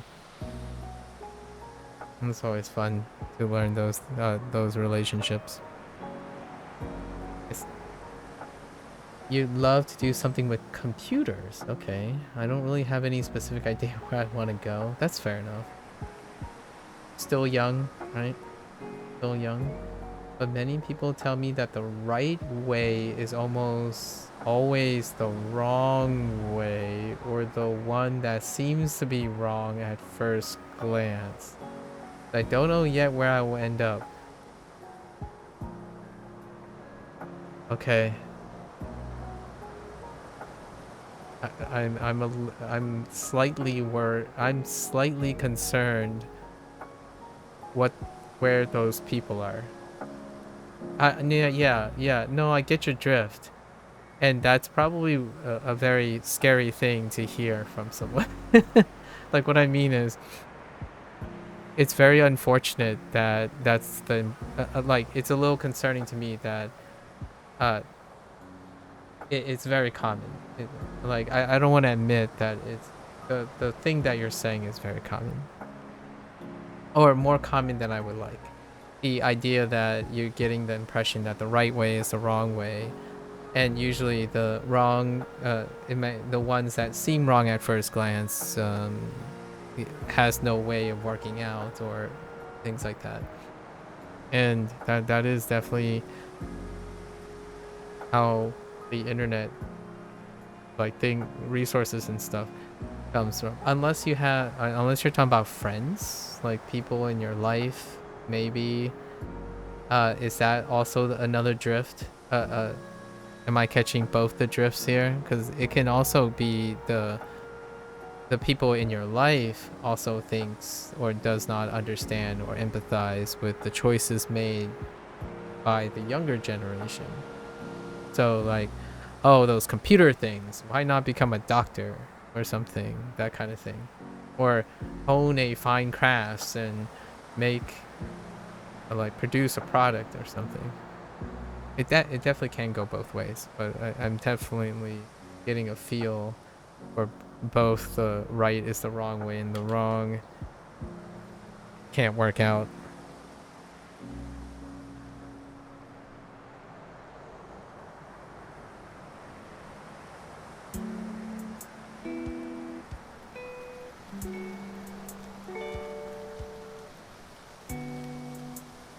Windows was running. Like when you want to do XY1, doing XY2 might lead you there with additional experience. Yeah, don't know how to explain it in the right way. I guess you know what I mean. Yeah, that's fair enough. Thinking, in my opinion, here's my thought about that. If thinking like that causes you to stagnate, my 2 cents, I know you're not asking for any advice here or like any share here, but I'd like to share a light encouragement. If the way you're thinking something stops you from starting at all, then whatever you're doing is, for all intents and purposes, the wrong way. If you know what I mean. So hopefully, whatever people are telling you and whatever you think currently is not ultimately stopping you from doing anything. Because doing nothing is probably worse than doing a wrong or a right thing, or a wrong or right way. Because ultimately you're not learning anything or doing anything to promote a change. Now, there's a difference if you don't want things to change and you're perfectly comfortable the way you are, then that's perfectly fine. Sitting still, right? Chilling, vibing a little bit, that's definitely acceptable. So that's probably all I can really say. Obviously, we don't know each other. I don't know you very well enough to know what those details are, like what is X, what is Y, what is 2, that kind of thing. Yeah, no, I get what you mean. I always keep that in mind. Don't overthink those kind of things. Yeah, like young people, it's great. Like there are, kids that are gonna burn out like crazy. They're hitting the ground really fast. Yeah, those you're probably gonna encounter for sure, and they have a different set of circumstances that I encounter quite a lot. However, on the flip side, younger people, right, who have lost motivation to do anything or feel like everything is so like what I mean is so overly concerning, right? Oh, what if I did this wrong? What if I set my life down a road, etc.? And they ended up ultimately deciding, I'm just gonna sit here and veg out. That is the opposite problem, right? That's the other side of things. And it is very disheartening to hear or see when I see that. The burning out thing is also disheartening. Obviously, most of these situations are very disheartening. So that's probably why I wanted to say what I just said. As long as it's not stopping you, ultimately, from causing you to freeze for the rest of your life. Life is very exciting. It has ups and downs.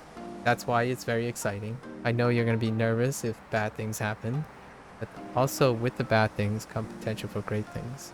So hopefully you're not stuck. I have a bleeding heart for, I definitely have a bleeding heart for seeing young people stuck. As in, they just don't feel like starting anything at all. And sometimes it gets, I know this sounds a little bit morbid, but sometimes even the stuff that they want to do, they don't even start that either. Older people back in the day, like say before the digital age, blasted you with what's right and wrong and, lots of opinions and overwhelming people with all the opinions and stuff. They kind of do the thing where, oh yeah, I'll push off the things I want to do. However, it rarely ever stops them from doing things they have to do, because they didn't older generation didn't operate on the idea that there were wrong and right ways if you're constantly doing things. So this is kind of the generation I grew up in, where like, oh no, okay, I'll just start something, whatever I think is okay now, it'll work out. We'll get it to work. And Sometimes younger, in my opinion, younger people need someone to tell them it's going to be all right. Like go after the thing. You'll figure it out. If not, I hope, you know, there are a lot of people around you in your life to keep you up, you know? Like, oh, you've fallen? Come on, I'll pick you up. Let's go. Yeah, been there. Just approach things you're interested in. If you don't like it, you can still stop doing it. That's your idea, at least. Learn so many more things by thinking that way. Yeah. Yeah. Right on. Right on.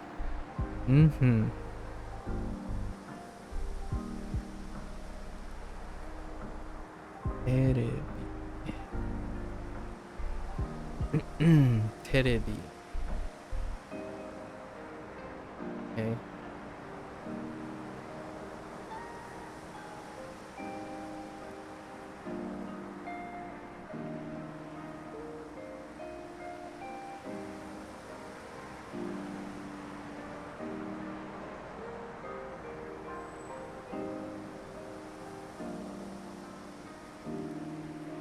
Okay.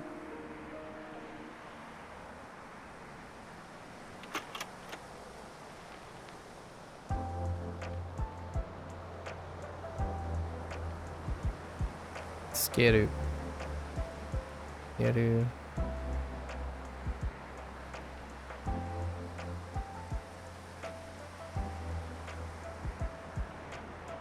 Kiss.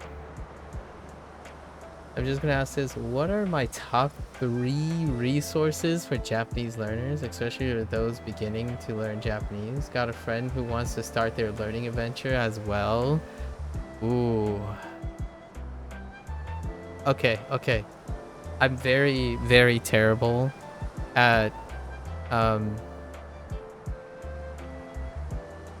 being concerned that what I say is a projection of myself as opposed to understanding what your friend is. I would be very curious what your friend does, but this would be the grain of salt since I don't know your friend.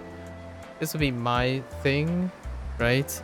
I think the impression that I have been given, not from personal experience, this is more like data that's been collected by people talking at me. I think the most common frequency, like in terms of how top 3 resources, I'm qualifying them based on the average amount of feedback that I get and how often they're mentioned. So oftentimes it's going to be a beginner's kana source. So it could be something like Genki, Take Him's Guide, for like the beginner sources, like that would be like grammar and kana. Now when it comes to like the slightly later phases after kana, wanikani is the thing that comes up in quite a lot, and then graded readers. There's a free resource called Tatoku that gives you an idea of what graded readers are like. So oftentimes it's probably graded readers plus an SRS, which is something like wanikani. This is provided your friend has resources, as in like money, right? Because wanikani is a subscription thing. And also like a grammar slash foundation source. And Take Him's Guide. Whoops. Kim's Guide is usually the 3 pillars. Life is pay to win. Yeah, these are the 3 pillars. So the reason why I'm choosing these things, Leon, is these are my examples, like the only examples I have. I don't actually use Take Him or Wanikani. I do use Tadoku, but it was much later, before, like much later, outside of the beginners thing.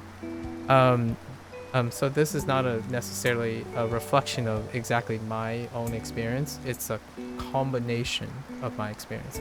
So my SRS is Duolingo, and I still use Tatoku, and my grammar source my personal grammar source, like historically, was tofuku. Tofuku. So the idea here is the reason why I picked these three is there are three different types of inputs. One is formal structured input, grammar, like a textbook. So this is a textbook approach. And then so they just explain things to you and you get examples and stuff. And then this is graded reader. So this is the closest thing to immersion. So this is comprehensible input. And then this is SRS, which is spaced repetition. So having all three of them available to a beginner, they can choose to lean on which methods. This is basically the idea that you're increasing the amount of type of input. And then when you learn to start with one of these, you eventually, as a beginner who's interested in their like progress, they will move to other versions of this. So there are lots of different types of SRSs. There are lots of different types of graded readers or different variances of comprehensible input.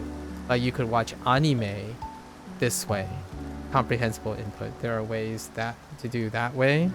And then there are many other textbooks too. So the idea is if I had to cite three resources, it's more like the three types of inputs. And then the beginner will decide which one engages them the most, lean on that, and find more resources. I think the average, like right now, currently, the people that I met, the average person has about 2 SRSs, 2 different versions of SRSs, because they take different approaches. Wanikani's approach is different from Duolingo, which is different from Bushu, and so on. And then they would have at least 3 sources of like a comprehensible input. That being like anime in a different way, like story books, like books, or podcasts, like podcasts and vlogs would be kind of their source. And then most of the people that I've met have already moved on from textbooks. But textbooks is usually in beginning stages. I actually didn't start with a textbook or any form. I retroactively used Duolingo to tackle all these other things. So it's no in reflection of how I went about them. I think these would be the most common ways collectively synthesizing other people's experiences and my experiences. It's like the most compromising like collection that I can think of right now. Obviously, if you ask me a year from now or 2 years from now or even like 3 or 4 months from now, the answer may change, because since I'm also learning Japanese in the process, I cannot also be completely omniscient about all the available. Of course, I'll look into all of this together with your friend. Oh, nice. Well, I hope some of it inspires you, and you'll probably find a lot of those things. I think the key words, like if there's anything that I love, or other like that would enable others to find out the answers for themselves, and that's a good thing, by the way, being able to, is using keywords like SRS, comprehensible input. So if you're searching around for stuff, right, comprehensible input, which a lot of people do abbreviate as CI when it comes to language learning. And part of comprehensible input are graded readers. And then textbook is textbook. You're probably going to search like grammar, right? That type of thing is aside. These are the buzzwords that you'll probably find something interesting that may help. So SRS is a predominant one, and then comprehensible input is the other very large one. Other than that, the last stage is immersion. And immersion is like anything. It's like crazy big. So you're probably already immersed in things if you have any interest in Japanese. The idea is you're going to eventually bring your SRS and your comprehensible input to your immersion. You're going to try as much as you can to make your life part of that language. And so that's part of the immersion process. Hopefully something in there will inspire you and your friend. Also, by the way, your friend, in my opinion, your friend is probably your major source of motivation. Having your friend, especially a personal friend, there's no greater resource than having a friend, in my opinion. Interpersonal relationships with a common interest, it far exceeds any resources. Obviously, you'll still need resources to learn something from, but making sure and keeping both your friend and your friend keeping you consistent is probably the goated resource. Top 3, friends. there's nothing, in my opinion, there are very few things that can substitute for another human being. So top 3 will make it the top 4, and at the top is a friend, is another human being, either sharing the same common interest or having resources that keep you consistent. So if you have that, definitely prioritize that. Have a schedule, maybe make it fun, plan some things with you and your friends so you can learn together or share space, like a virtual space. It doesn't have to be a physical space. That is that is the, I don't even think you need to know what the good resources from other people are, because if you and your friend are both actively learning or trying to learn Japanese and keeping each other in touch, you're gonna find whatever resources work for you guys. How do I manage to be so disciplined? That's a good question.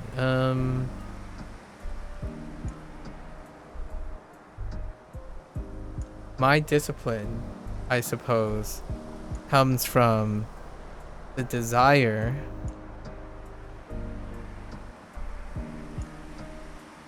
I don't really know. That's a good question. I haven't really thought about it.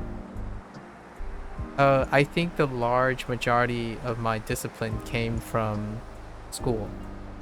So my current, like, all the things that I have done up, I know this is a cop-out thing. Like, you're looking for, like, I can't really offer you any particular specifics per se, but I am the way I am probably because I spent most of my life in learning, like, learning things. So spending all that time working in science, spending all that time working in science is probably the large bulk of the discipline. Because you're 188, as in like 188 days north. What do 188 mean? Are we talking about Duolingo here?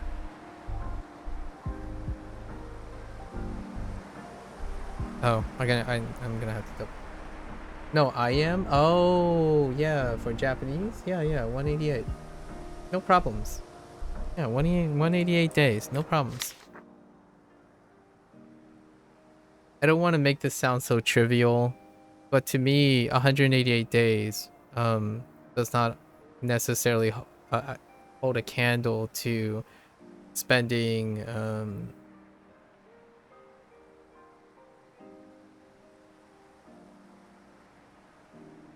like 28 years or 26 or 7 years of my life for a piece of paper.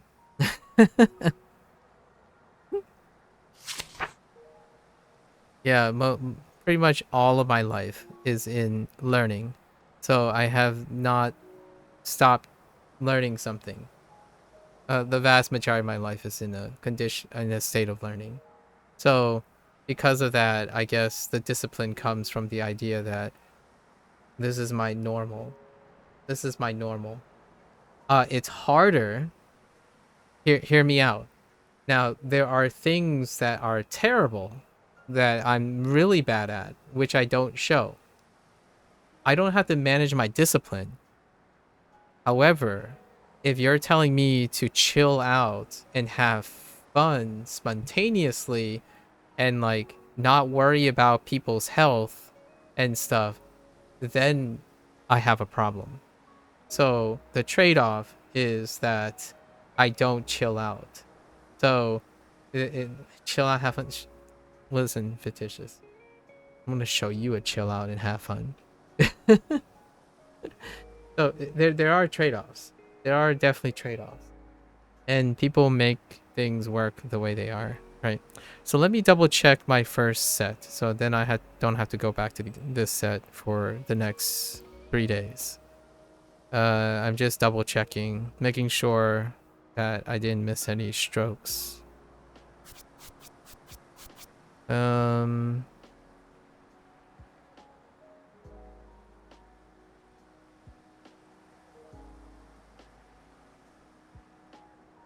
Right. I was a little concerned I forgot that one. Mediocre. Okay, that one looked a little weird, but it looks fine. Must be my penmanship. Oh, I totally skipped one. No, that's okay. I know that one. Akuroku. Kuryoku. Yeah. And I didn't realize how often Miru came up. Miru came up 3 times in this set. Okay, so another 3 days for set number 1. We don't have to worry about set number 1 for another 3 days. Okay, let's go to... Yeah, I only wrote... Wait. Oh yeah, I only wrote 2 up here. Yeah. Okay. Well, let's go to the second set. What do we have? We have an hour and a half. Kind of falling behind. Okay, let's see. Where are we?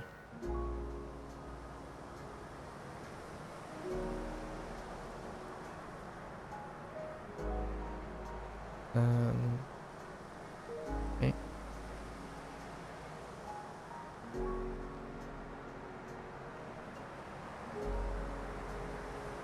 Noto pasokon. We talked much? Yeah, don't worry about it. Don't worry about it. This happens all the time. That's what I'm here for. And I always make a contingency plan for this stuff. Like I want to echo what I just said. People are number 1. That's it.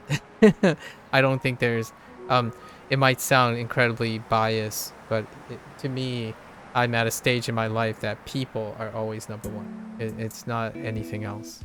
Not even myself.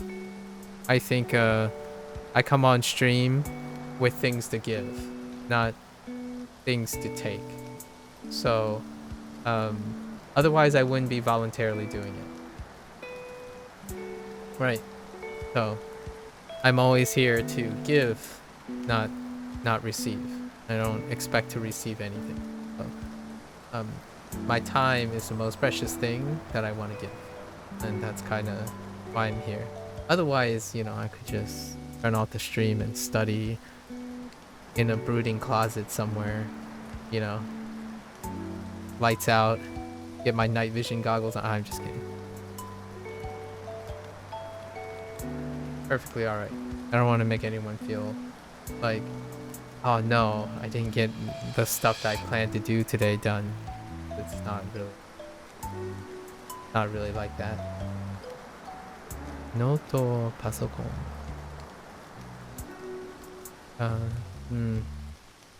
Okay.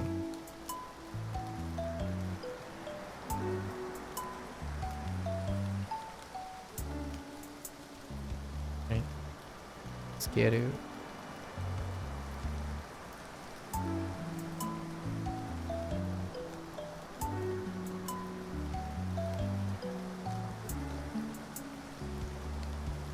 使う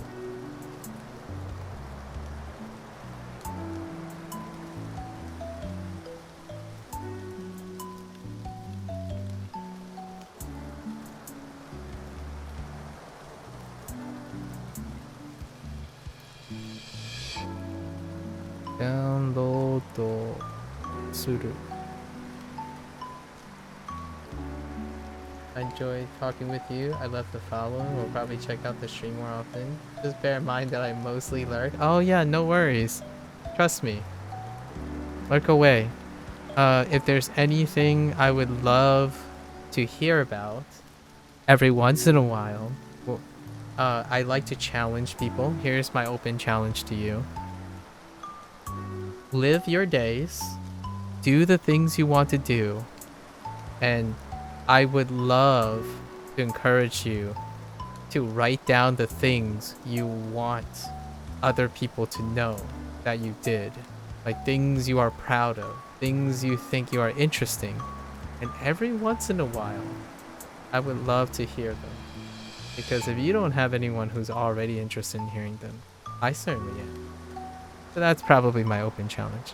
So lurk away, do what you have to do, but also get excited about the things you are doing, right? So every once in a while, the way I tell people is, hey, write something down that you think I would be interested in. It can be anything because I have a very low, like, there's no like trivializing what people think. So yeah, think about it in that way.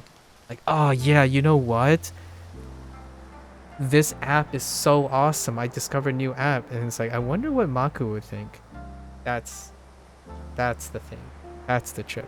And then if you share something with me, it gives me an opportunity to share something for you, and hopefully maybe it'll be just the thing that turns you into, you know, whatever you need, like a superstar, you know. Maybe it'll suddenly make you want to become an astronaut. That's all worth it. Okay. Where are we? Note, pasokon.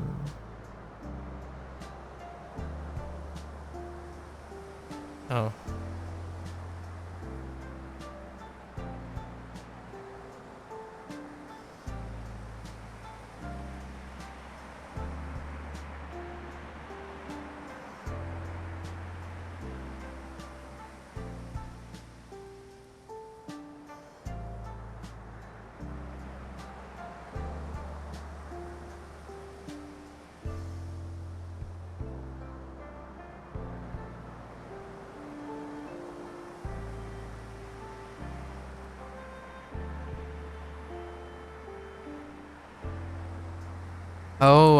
Oh yeah, I remember yesterday. I revisited the stroke order on this, and I've been doing that stroke order incorrect. And I might have been doing this stroke order incorrect as well. Like, I flipped the stroke order, so I'm gonna have to double check. I'm pretty sure it's the other, vertical then horizontal. Not the biggest deal breaker, but you know, I'm gonna be vigilant. So, 冷蔵庫.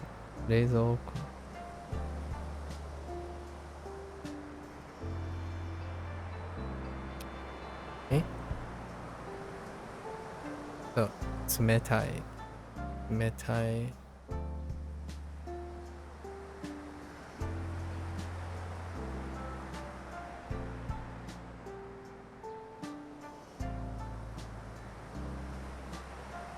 Yes.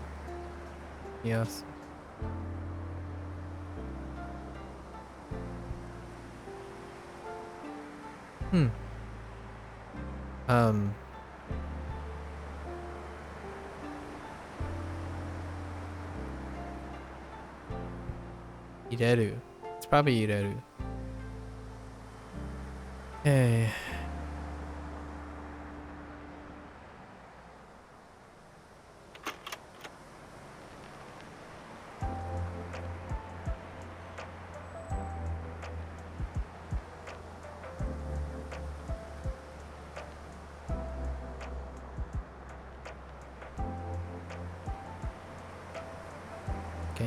電子レンジ。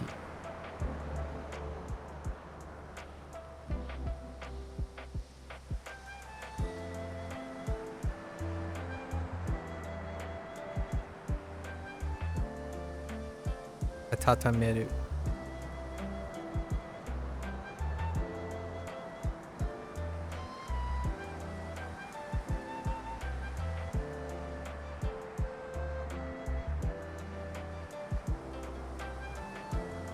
開ける。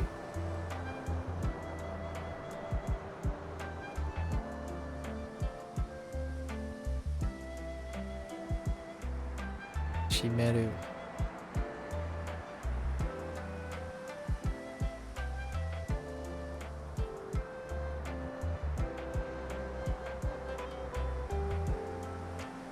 ゲーム。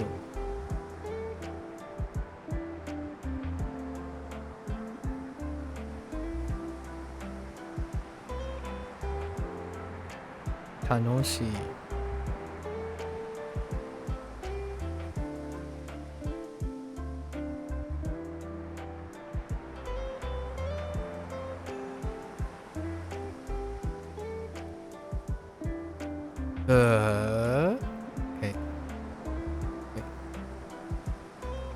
熱。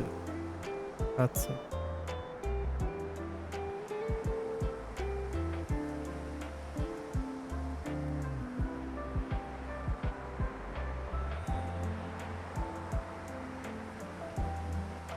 負ける。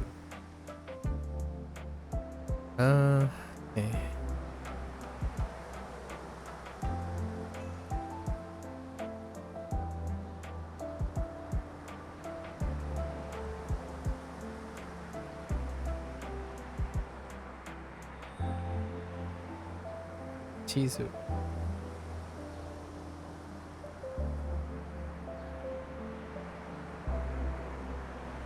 行く。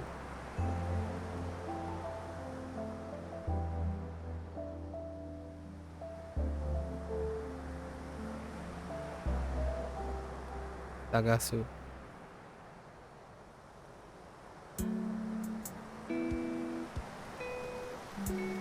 見る。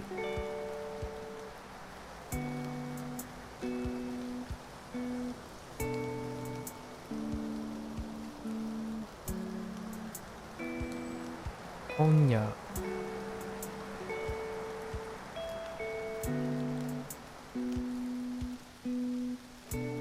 買う。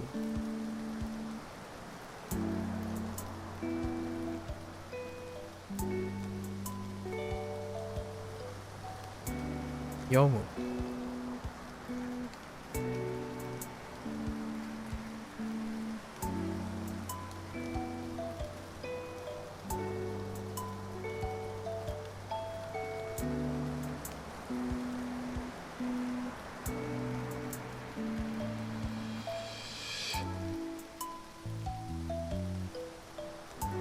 静か。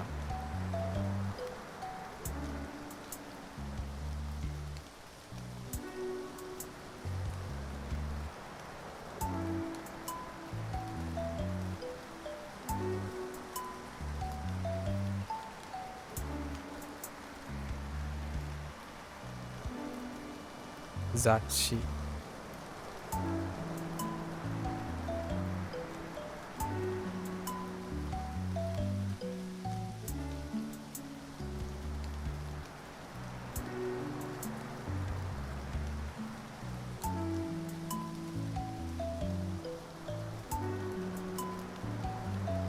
読む。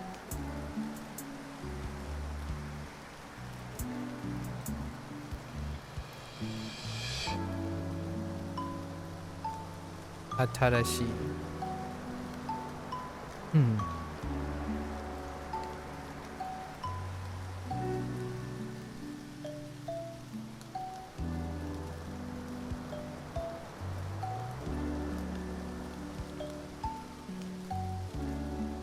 面白い。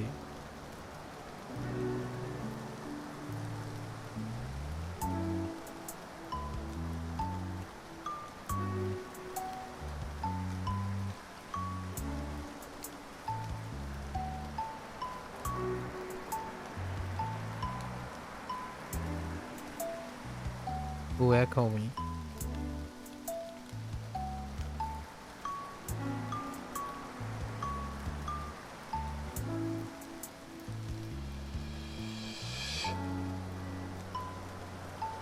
She's in.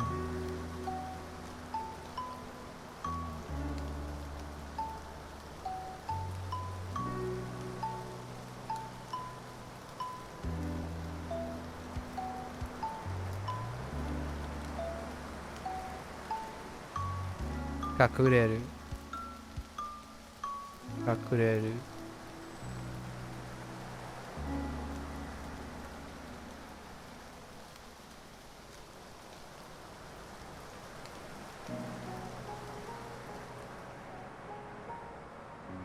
Niwa.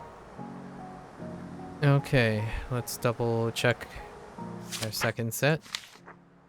We have to come back to this. Mm-hmm. Mm-hmm. Mm-hmm.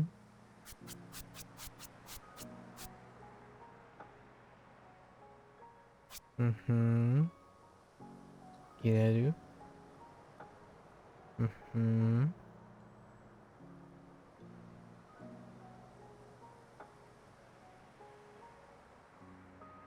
Okay. Alright, we're good to go. Alright, off to our third set.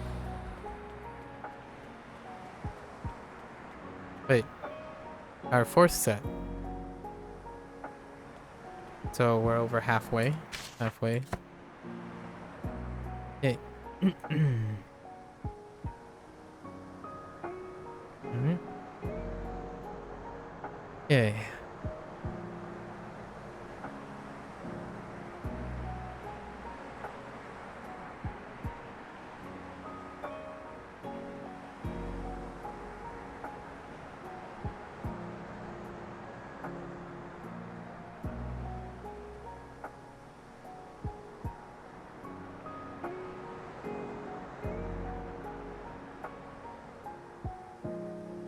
Koushu toire.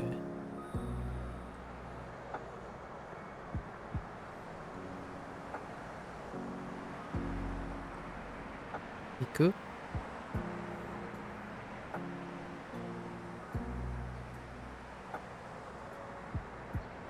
Sagasu?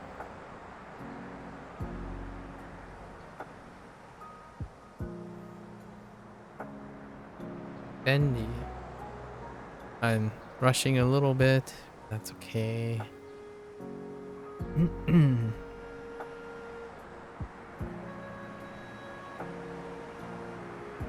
Hana.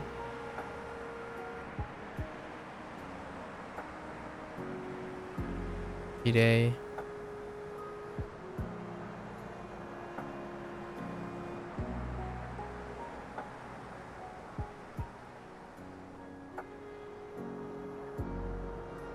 Mizu o yaru.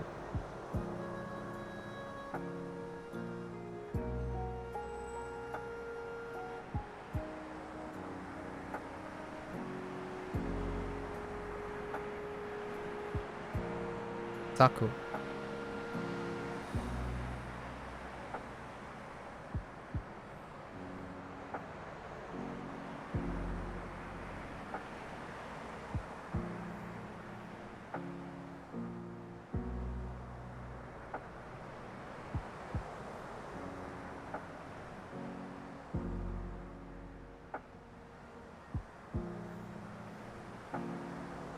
That was the wrong stroke order, but no one will notice. It's fine.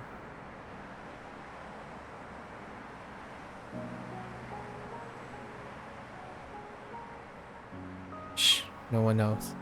No one will ever know. Jido Han Baiki.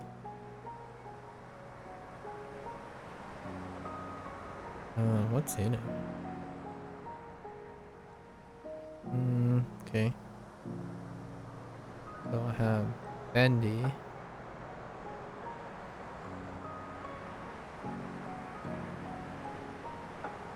Aksan.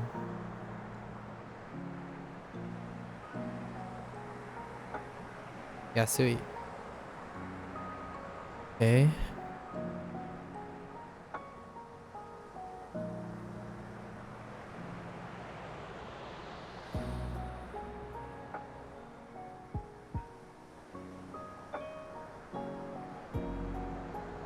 Nomimono.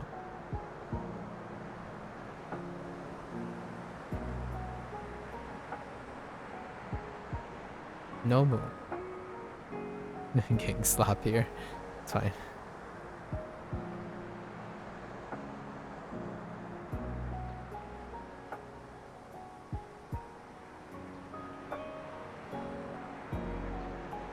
Sosoku.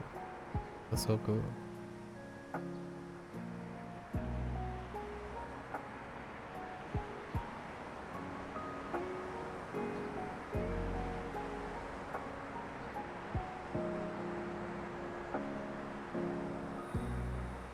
Kawayaka.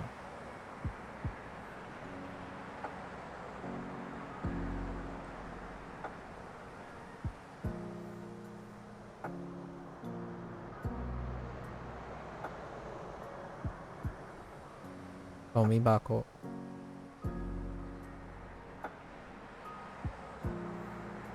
And this,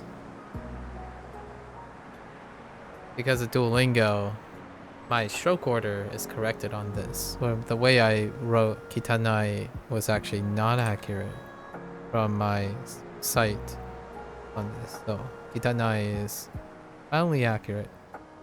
Kitanai. Yes, we got Kitanai in Duolingo. And my assumptions about that, the last two strokes were a little bit different. Because of font style.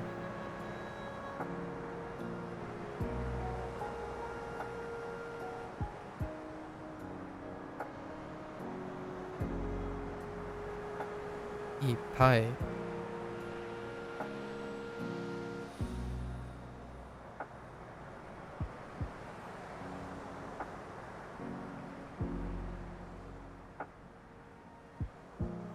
Recycle suru.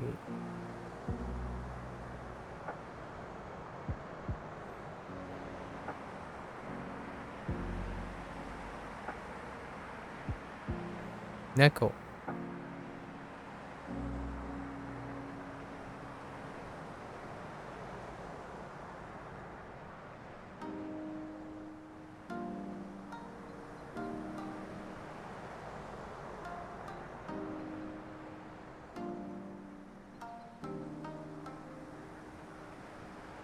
Zuru ga shikoi.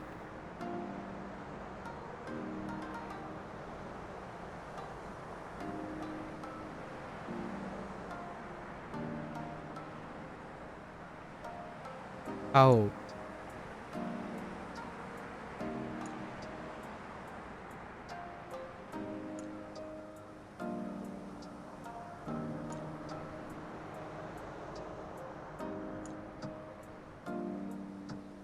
Uh-oh.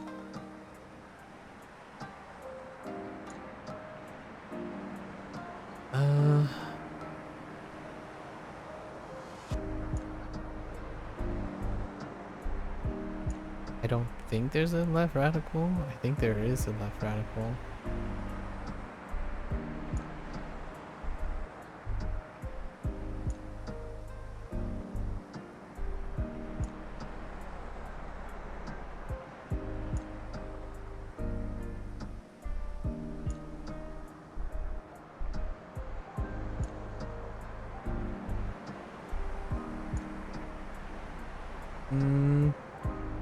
Oh, it's like a canopy, right?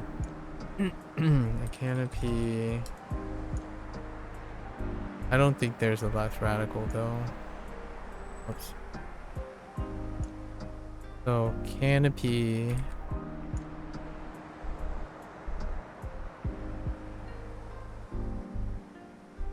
Nah, this is fine. Yeah, this is fine.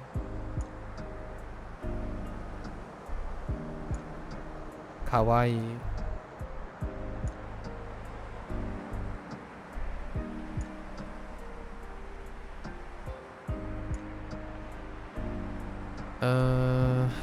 Gaito.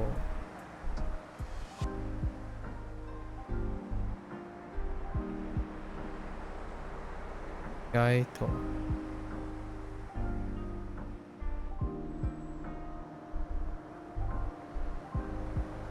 Okay. Gaito.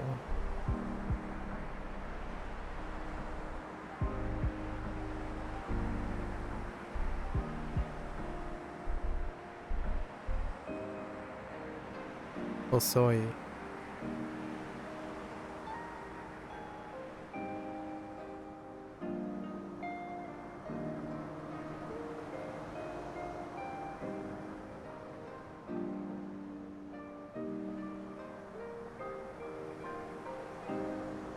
Akai.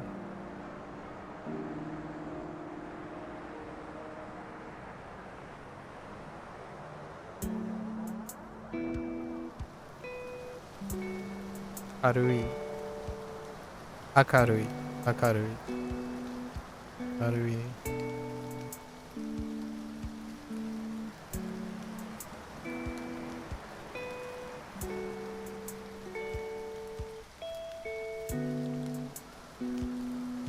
Karaoke.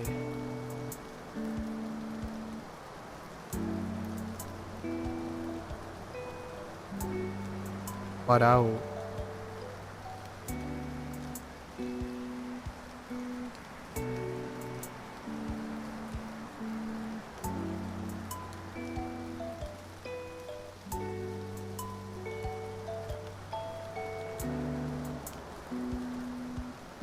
Ureshi.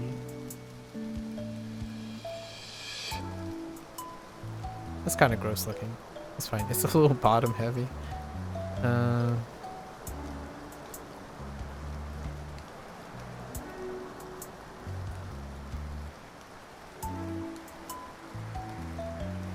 Utao. Okay. Let's double check this one. Oh, that's not even... Oh, no, that's the... I'm on the third set. Oh, man. I'm not even on the fourth set yet. And we're not even halfway. Okay. Okay. Yeah. Yeah, that's fine.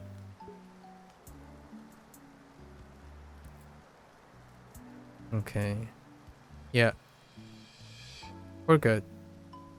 We do not need to visit this for another 3 days. I was a little bit worried about Sosogu. I might have had one stroke facing the wrong direction, but we're good. Okay, so now we're halfway. Alright. Oh, okay. Alright, time to run down. Okay. Dun dun dun.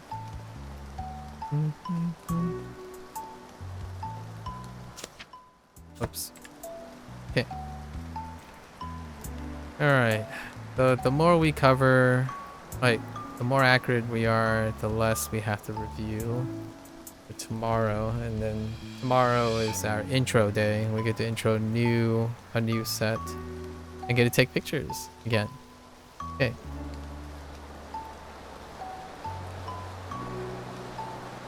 It's so interesting. I can't get over the my conversation with the dev. The dev didn't come from a second language like N3, N4. I was kind of just thinking like maybe they spent a lot and got attached to Japan and stuff and then came back and did the thing, but still had a background in Japanese, and they did their thesis on using games as a second language acquisition. I think that's the neatest thing. That should be advertised. That's so neat. All right, let's back on track.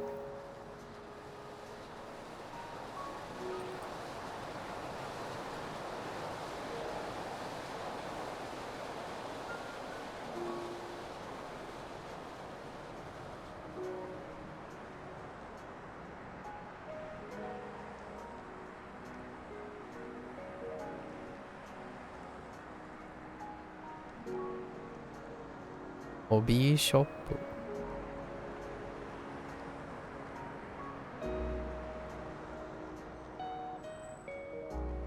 Shkuru.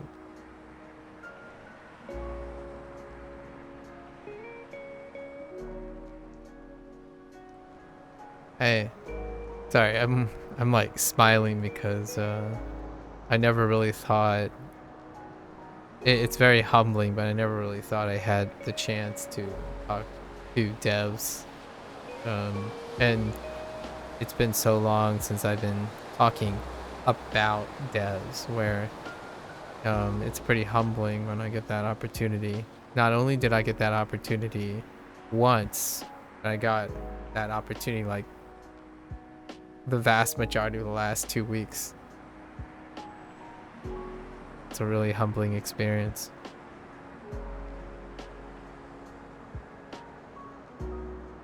Oh, his name is Ryan. Oh, is it Ryan? Oh. Oh.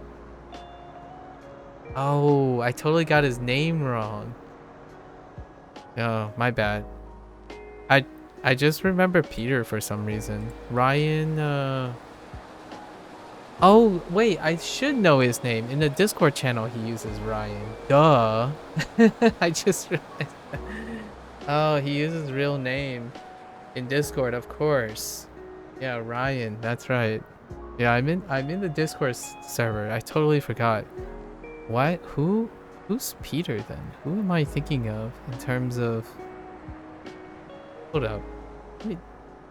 Yeah. Hang on. Who am I thinking of? All right, Ryan. Thank you. Now that my embarrassment floods my face, but you know, I'm just kidding. Yeah. No. It's fine.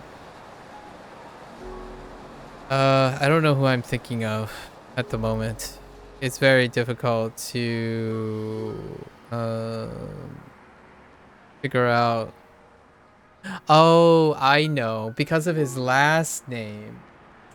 Pocock.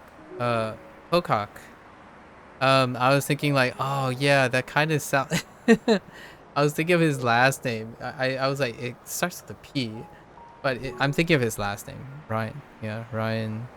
I'll have to tell Ryan my bad. I was guessing. Really. Yeah. Ryan is his name. Ugh. All right. I tried. Listen, he doesn't go, he doesn't go around having to handle Ryan, okay? Kidding. That's my bad. I actually didn't think I was gonna run into Ryan, actually. Hello there, Blair. Yeah, I really didn't think I was gonna run into Ryan.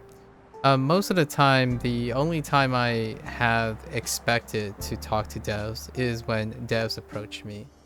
Like, even if it's like nondescript or like a blanketed invite, I don't usually solicit on my end. So Shashingo was me voluntarily picking up the game because I saw it available, right? Not necessarily the other way around. Elemental Exiles, Daniel sent me an email, and then so was Wagotabi team. I'm guessing it's Amaterasu that sent me a correspondent. So usually in that cases I tend to be very well prepared. In this case, not so much. I wasn't expecting today of all days, really. You had some more dreams in Japanese today? What can you give me some details? Do you remember any details, Blair?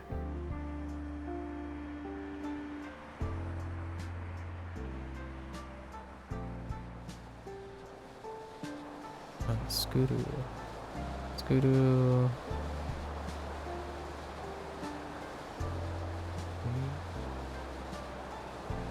Kami tateru. Kumitateru.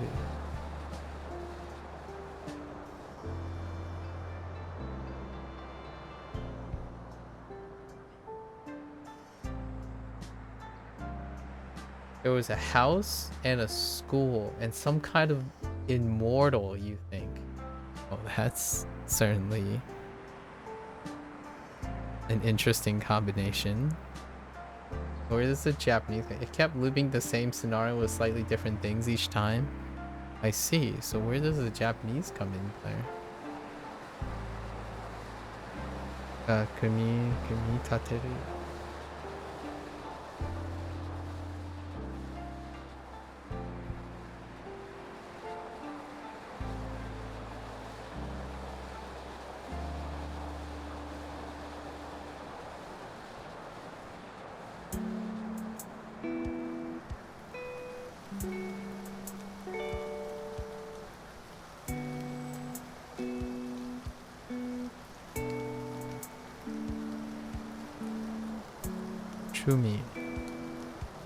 Shumi.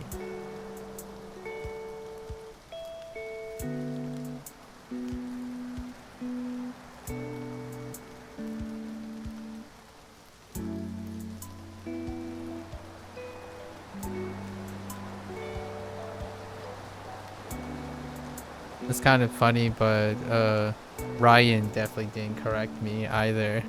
So that's kind of interesting. I'll have to get back to him on that. Game Center.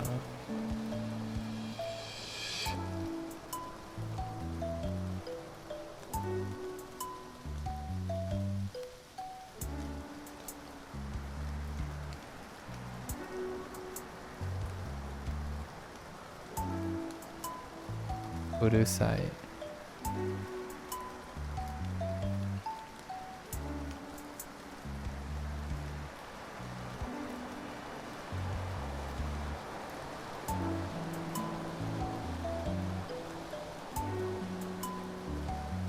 Anoshi. Most of the dialogue, okay, you were running in Japanese, you're pretty sure was fun. Well, that's nice. How are you doing today? How are you doing today after that Japanese dream?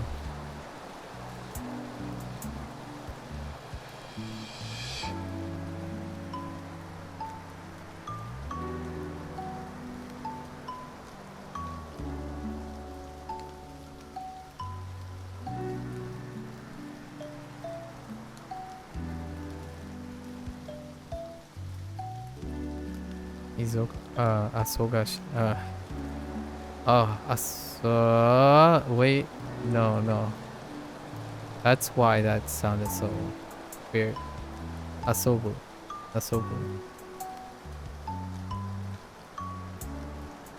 Great sleep, refresh. Going to drag yourself out of demotion. Do well. Nice. Refreshed. It's always nice to be rested when approaching something you want to do.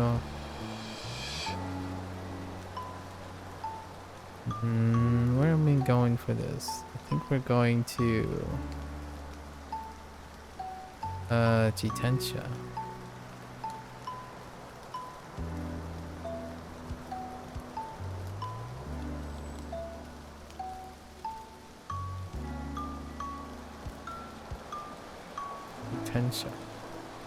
You always get your second win on Saturdays? I see.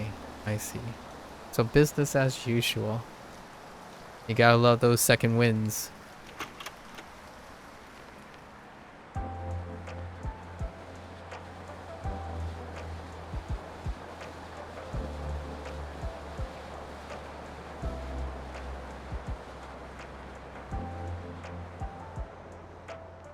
I'm definitely in need of a second, or I'm definitely going to be looking for a second win today. New vocab day. Ayai and Osoi.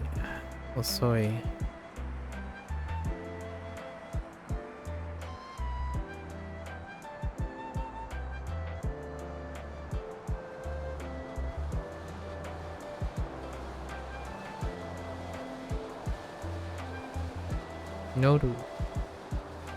Okay.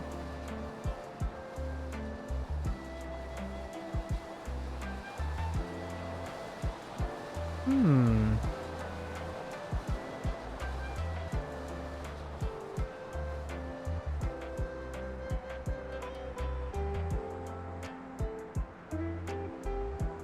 Where do I even go from here? Oh, wait.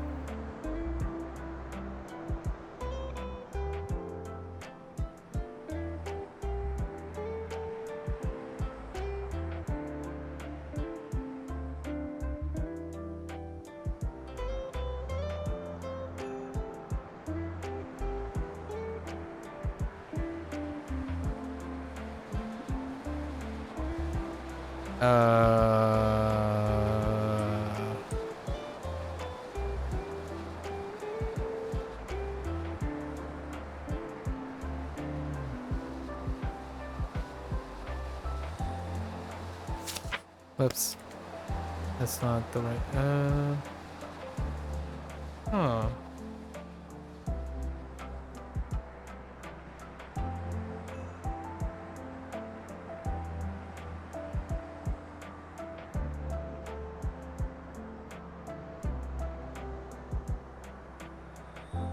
Maybe it's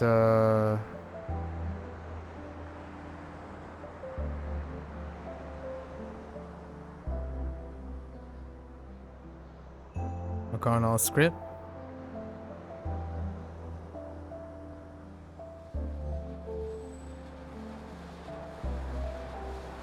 Maybe it's Botoru Kureito.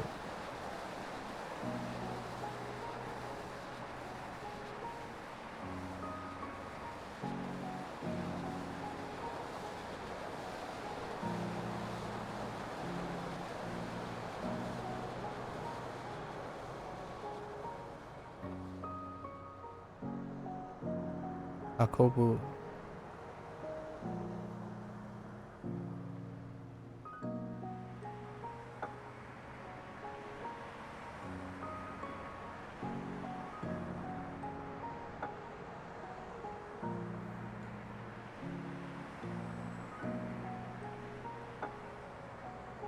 Um.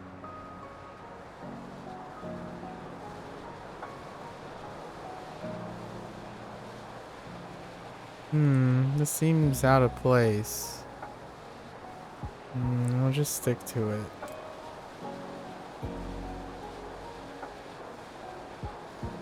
MAKU.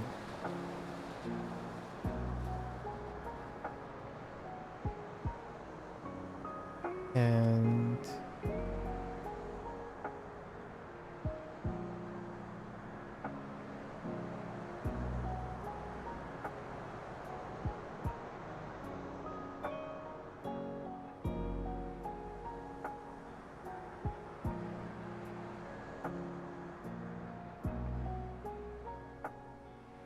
I feel I'm getting. Alright, things are going out of order. It's fine. MAKU. Okay.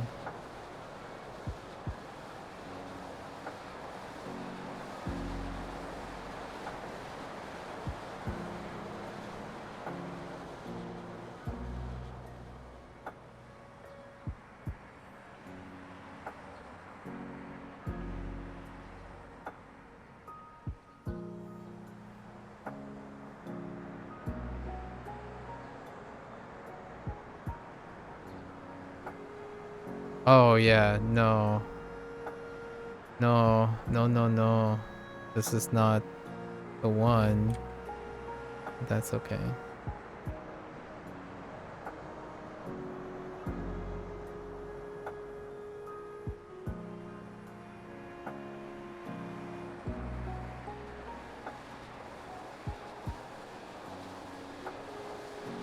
Tsumikasa Neru.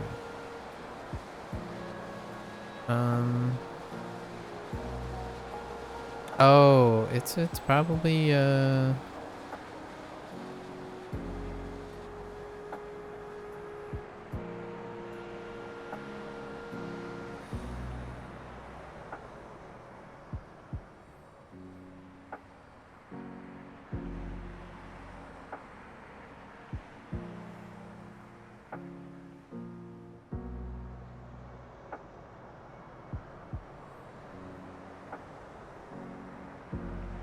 Shitsugaiki. Shitsugaiki. Maybe?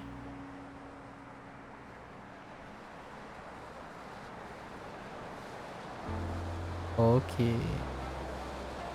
Oh no, it's not either. Okay.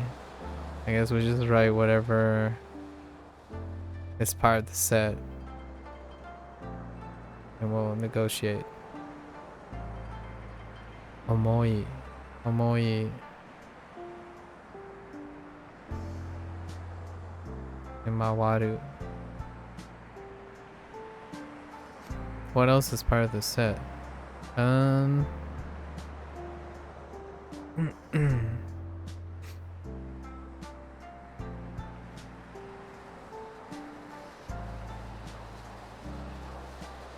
Camera.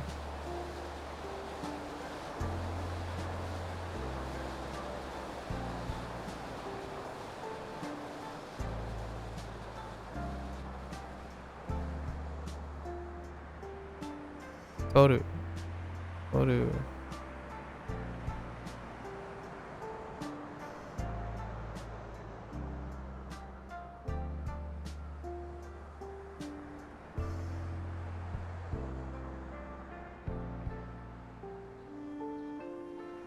Shashingo. Shashin.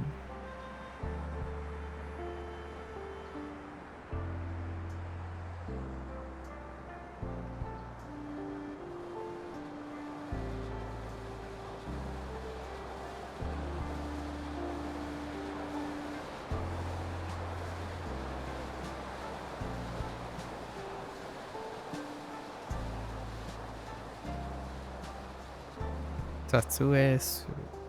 Tatsuesu.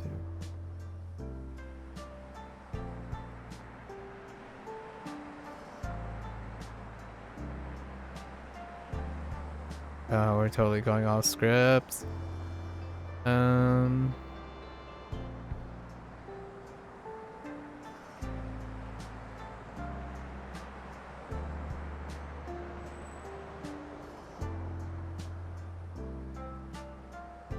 Jojin.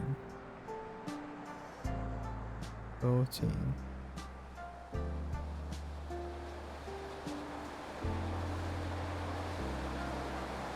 Akarui.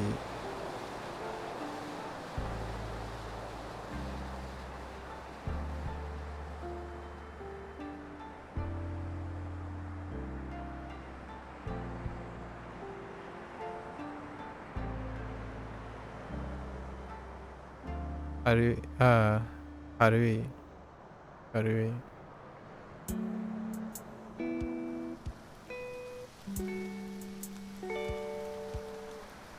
Yura Yura.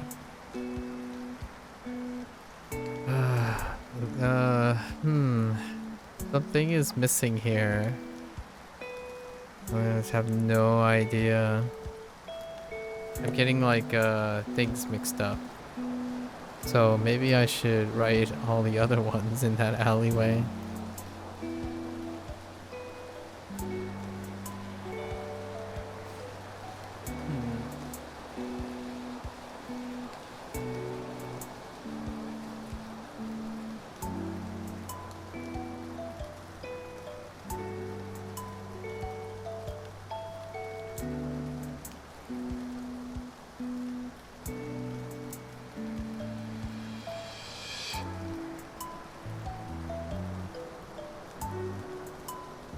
Sankaku-kon. Sankaku-kon.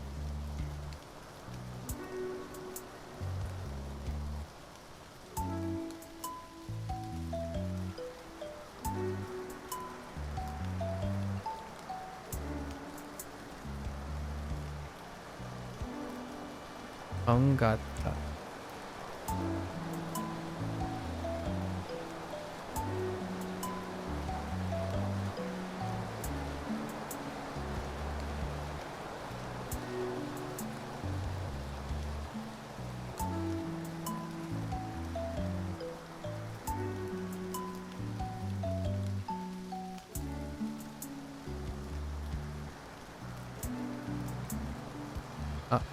Oku.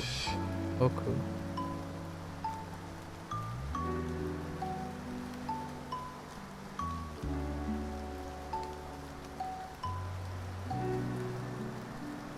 Koji. My confidence. These are the 8. Am I confident these are the 8? What are the other ones? Let's see. Anhoru. Anhoru. Izakaya. Tabemono. Tabemono.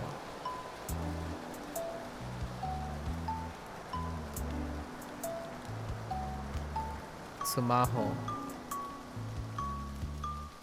Isu. Isu. Keijiban. Keijiban. Toraku. And Danboru Bako. Yeah. These are the 8. In whatever order they are. Oh, okay. Okay. That's fine. I just got them all mixed up. They're all jumbled in there. It's all fine. And as long as we remember all the yeah.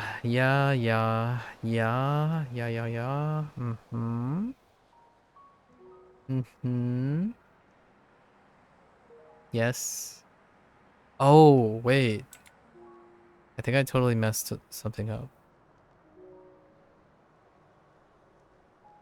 Son of a bee sting. I've got 1 stroke. I don't think that warrants, that's fine.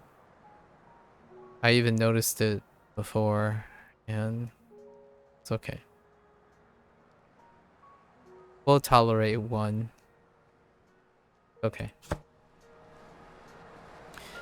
Okay. It's fine. I'll cut this one out too. For another 3 days. Unless I notice it getting worse in 3 days. Okay, oh, I already pretty much named the next set, right? So what was that? I think that's number 4. Okay.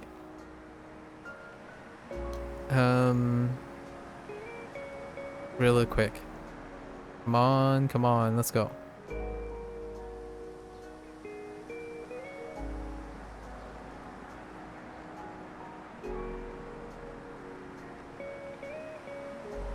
Manhold.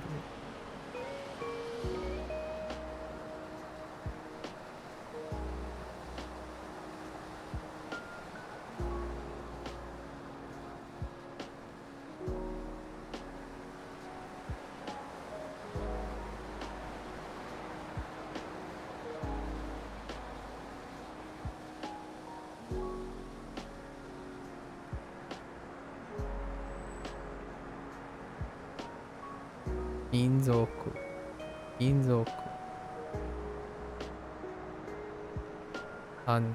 Ana.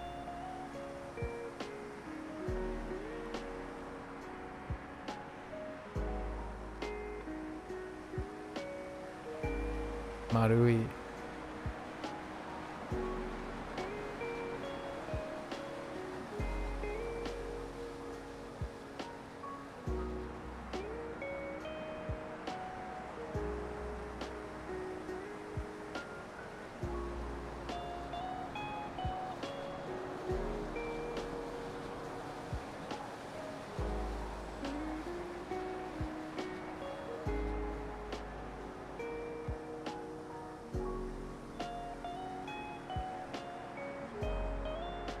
Izakaya.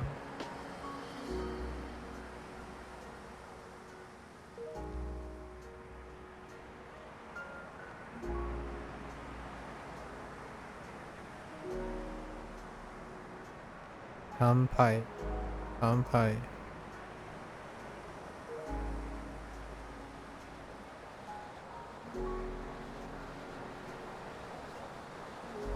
Nomu.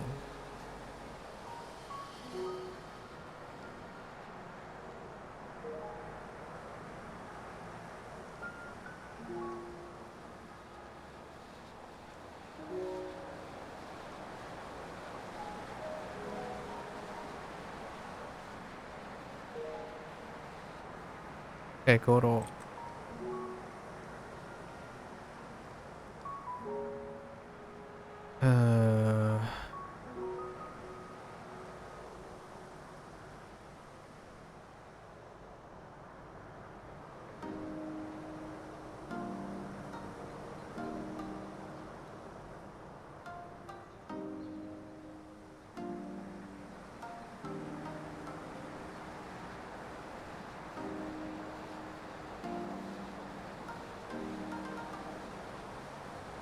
食べ物。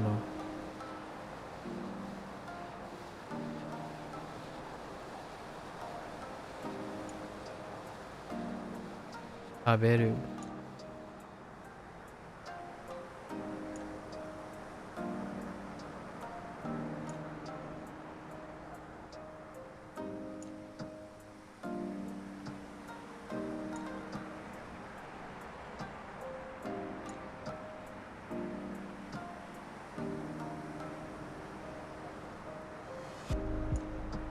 おいしい。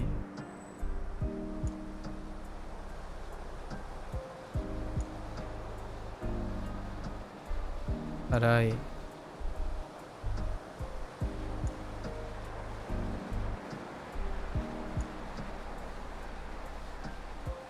スマホ。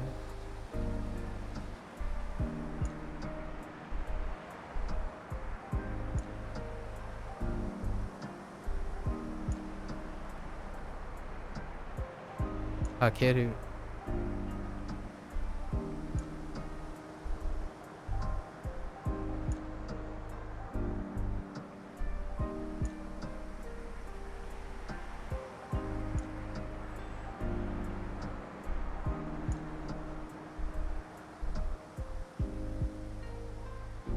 充電する。充電する。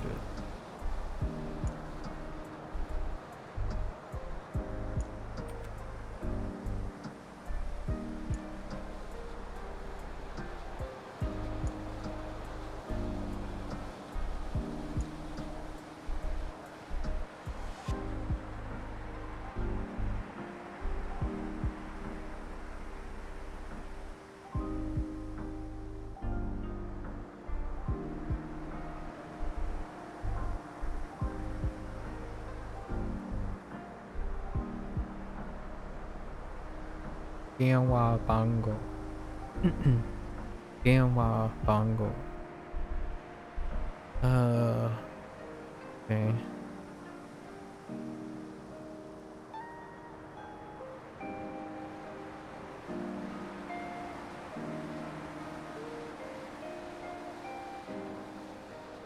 椅子。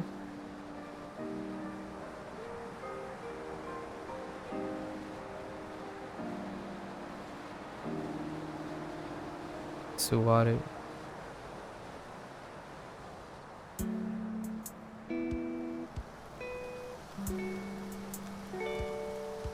I could ask him about the gura. Why gura gura, gura gura and kishi kishi, kishi kishi. If there was a story behind it.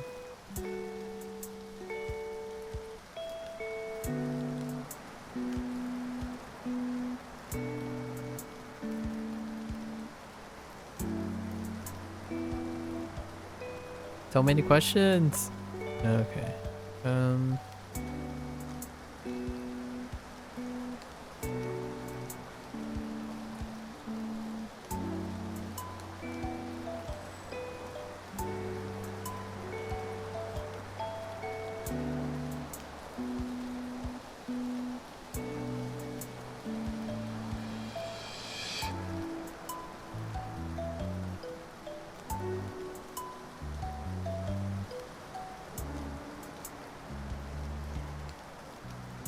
Keijiban.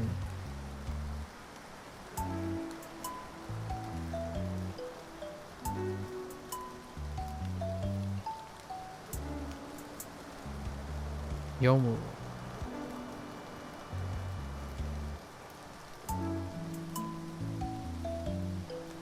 Atarashi.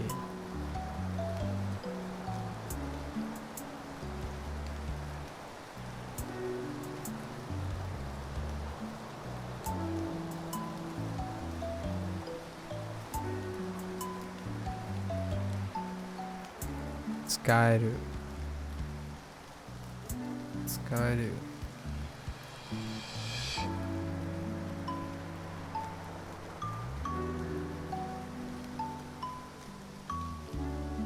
Toraku. Toraku.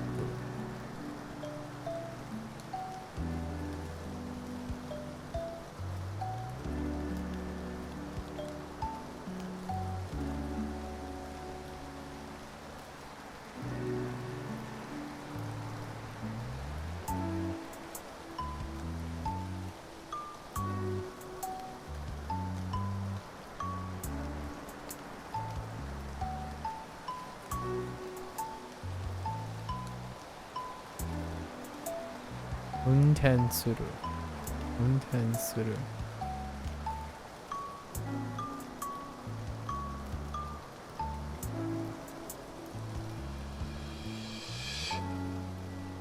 Okay.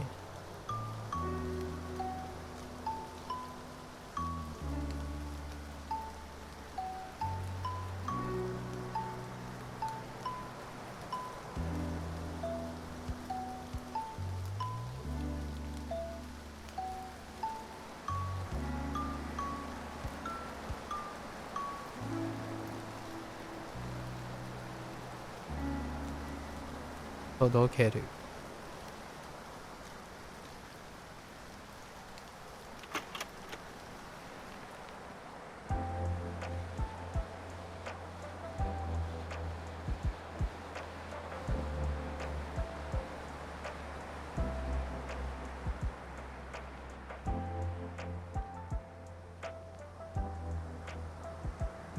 Danball baku.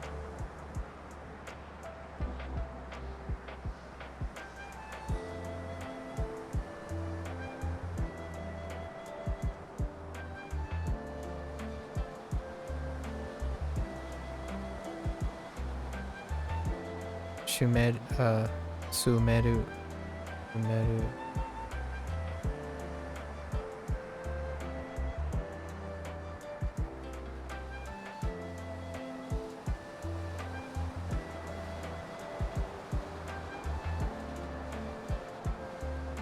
Akeru.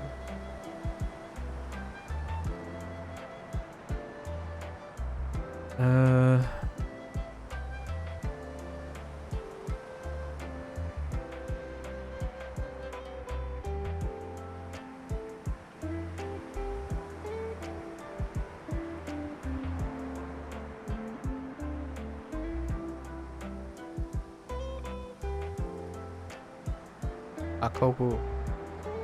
Okay. I think that's the all of those. Okay. Okay. I don't see anything. Yep. That's a check. Oh wait. Did I put no, I didn't. Okay.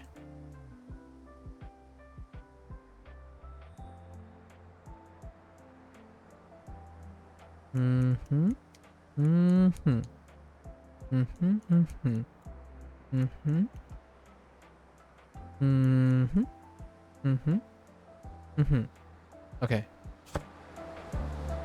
I don't have to visit this again. And I think this is our last set? Yes. This is our last set for today. And tomorrow we'll get to intro a new set. I have 30 minutes. Not too bad. I don't have to get this one perfect. If I do, no. Yeah, we're gonna stick to it. We're not being greedy. I already know there's one that I'm gonna struggle with because it's not clear in my head already. Okay. Okay. All right.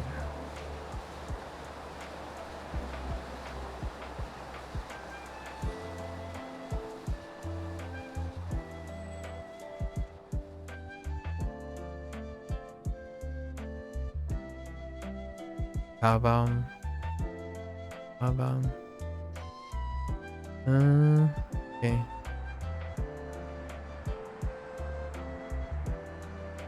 Hireru.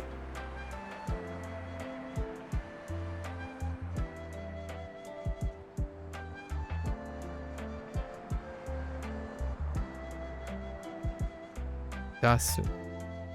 Dasu.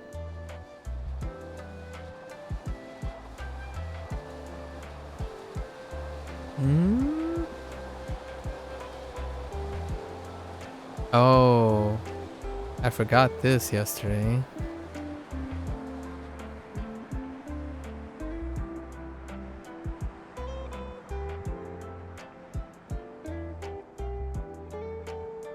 Motsu. Okay.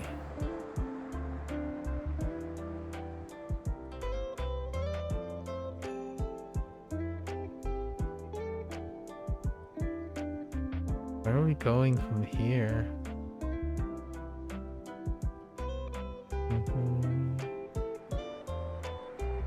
Oh,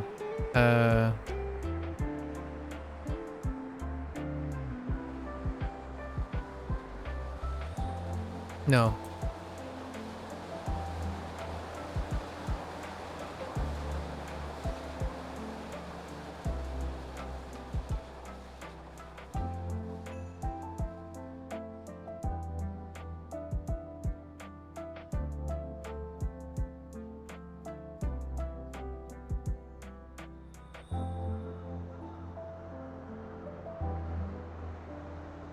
Nakugaki.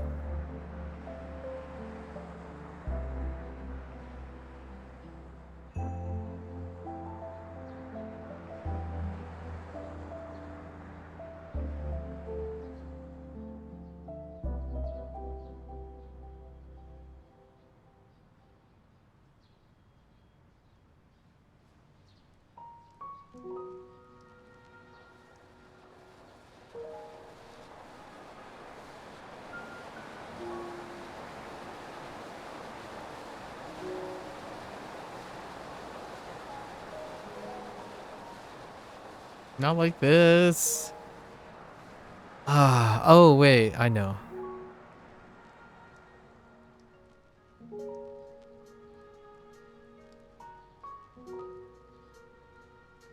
Iho. Iho. We're getting into the new one. New one. Iho.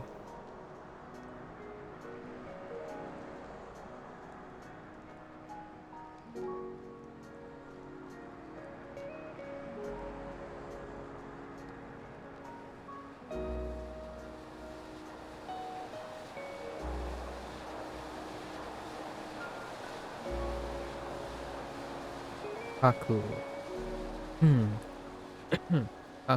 Aku.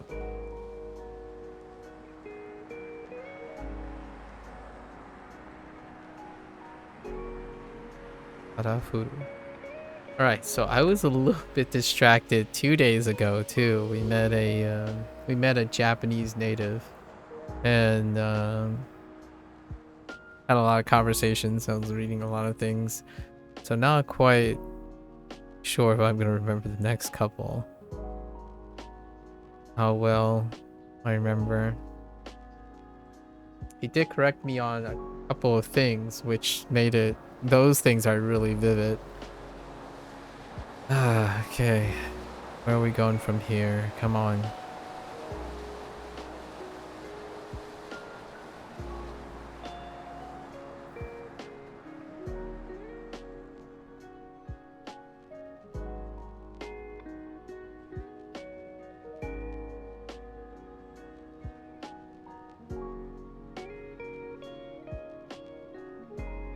We have Kanban.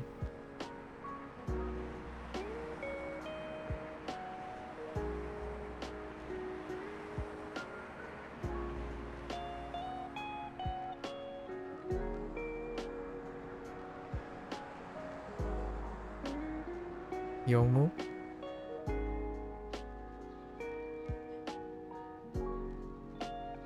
Okay.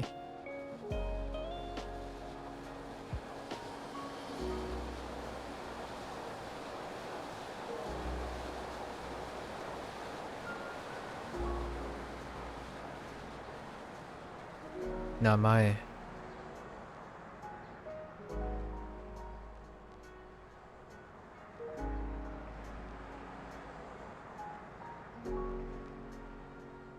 Hmm. Oh.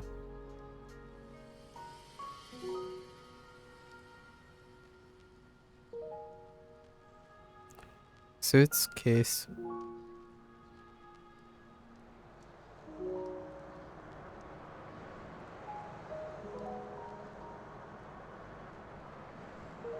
Ireru.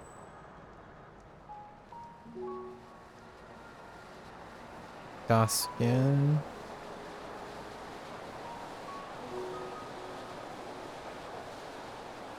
Ipai. Alright. Yeah, here's the trouble one. The troublesome ones. Oh, where am I going? Where am I going?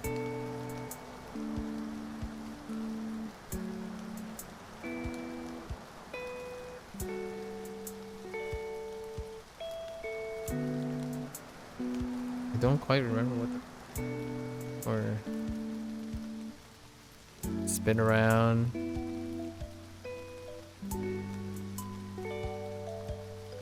Hmm... Oh. Okay.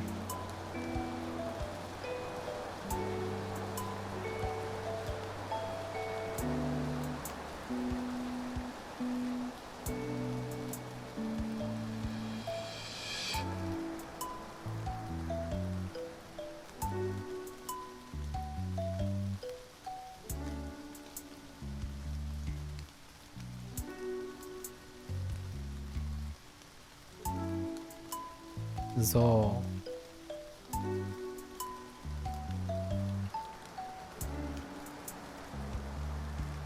Urui. That was one of the corrections. Urui. I got too used to writing another radical and got it mixed up. Urui.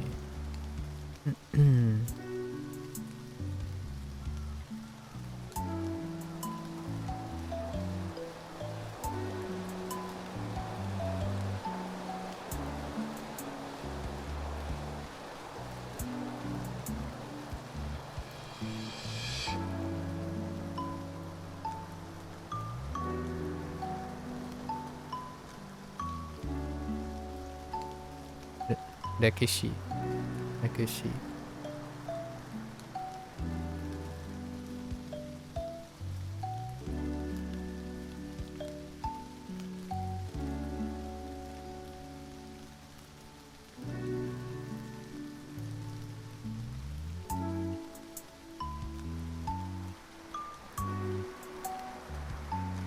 Dekishteki. Okay.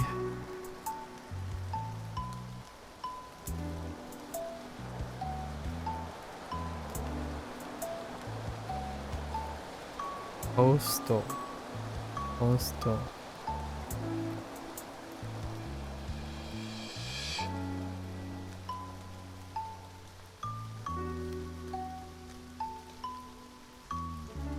Okuru. Okuru.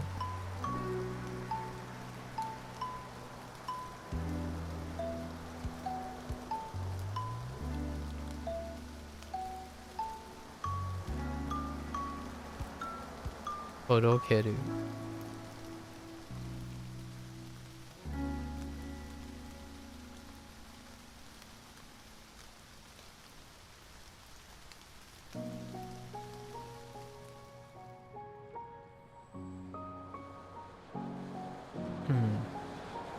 Jusho. Jusho. Jusho.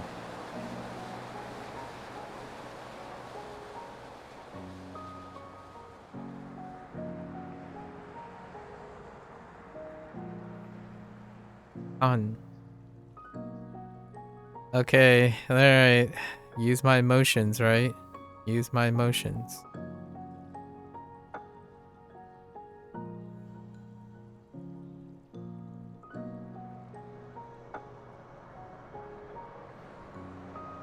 Oh no.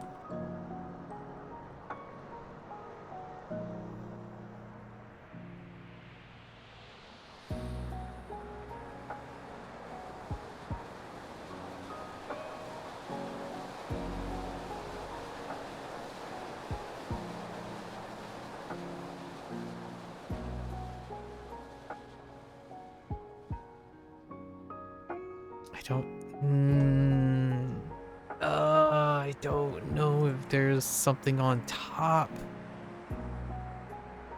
What was it? Yawada. Oh, I know Yawada Kai.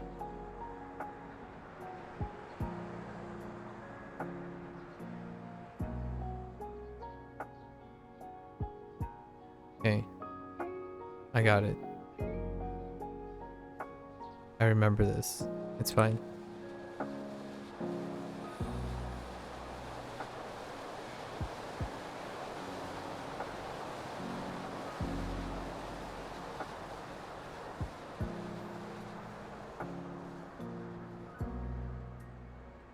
Ugh. Okay. Hold up.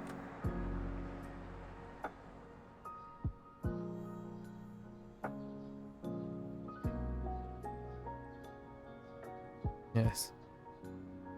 Yawada. Yawada. Yawada. Yawada Kai.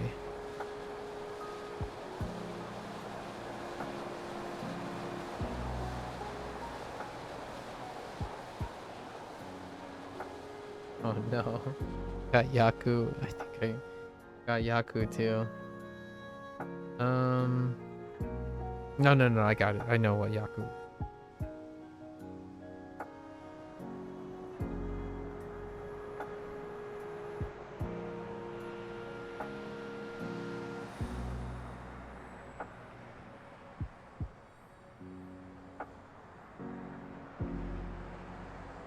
What the heck is underneath? Maybe like...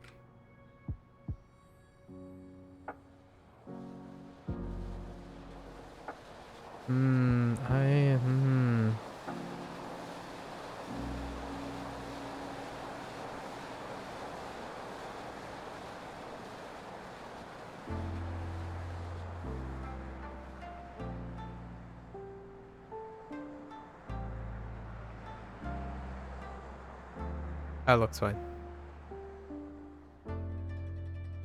Tentacles. Tentacles. Yaku.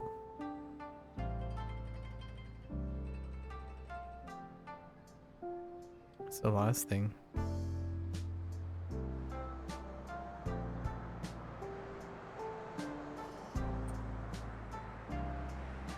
Shkuru. Okay. I remember I had trouble with this too. Not today. Oh, wait. Hold up.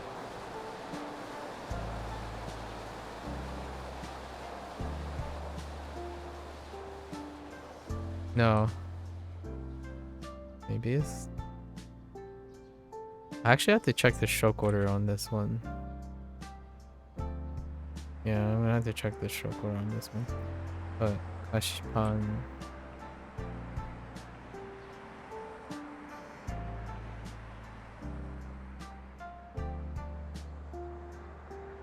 okay.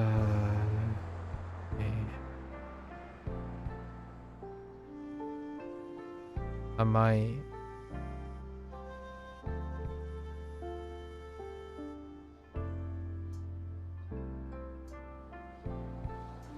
Wafua.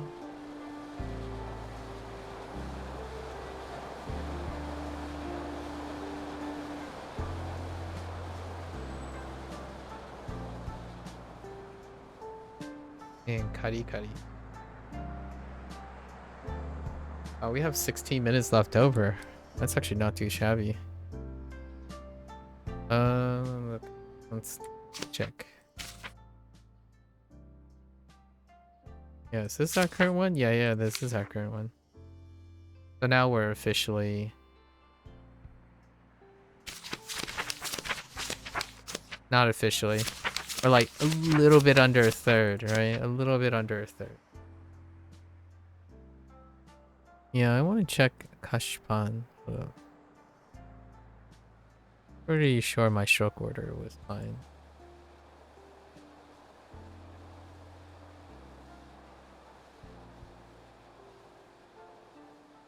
Yeah, okay. We're good. We're good. So, Kashipan. Zo.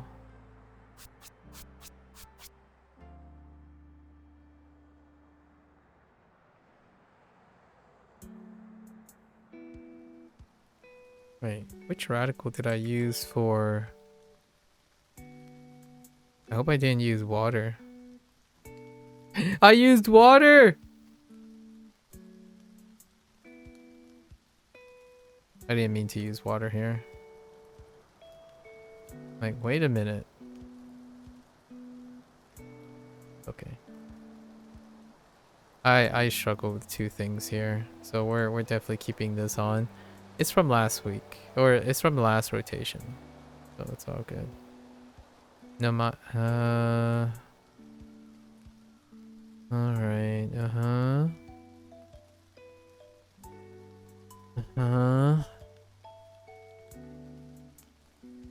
I definitely still struggled with Yaku. Yaku and Yawarakai.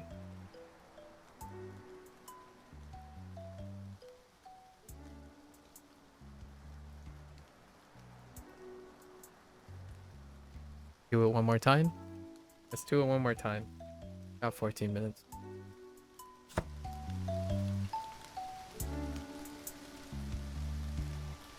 Here to go now? Almost 2 a.m.? Oh yeah, take care. 2 a.m. 6-hour difference? You don't happen to live somewhere in Germany, do you? Wait, don't tell me you're Norwegian. There's a running joke. Germany it is? Oh my goodness. Sorry. Before you go, top 3. I talk about this a lot. Top 3 regions when it comes to Japanese. So for whatever reason, okay? During this time frame, like the last 6 hours or so ish, you're either from Norway or you're from Germany slash Austria. And then in a matter of like 2 more hours ish, the third place or tied with Germany and Austria is Brazil. And that's it. Outside of the United States, obviously. But that whenever I hear like 6 hours apart, I'm like, well, you're probably... It's so funny. I swear, you can't make this stuff up. Have a wonderful night, Leon. I'll definitely check out your Easter egg thing. That'll definitely be something that we'll have to talk about it. Right. We'll see what you come up with. Good luck. Take care. Thanks for chilling. Sleep well. Until next time.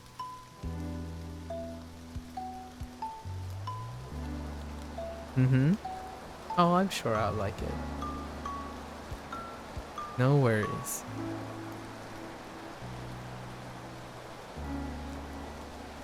Alright, from the top. Okay. From the top. For tomorrow. Tomorrow we only have 1 set, so it'll go really fast. I think this is the way.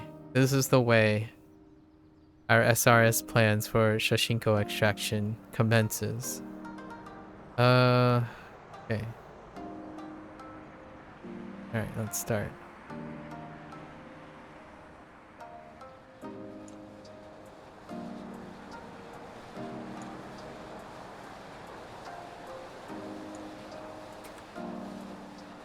So, Habam.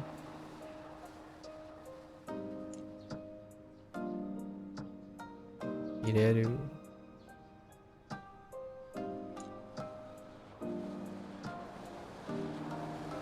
Gas.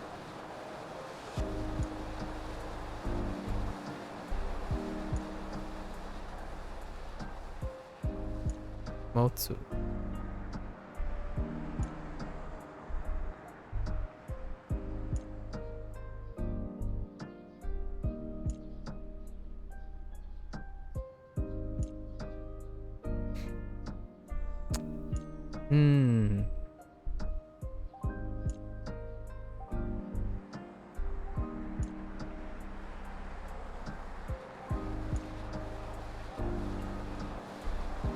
ね?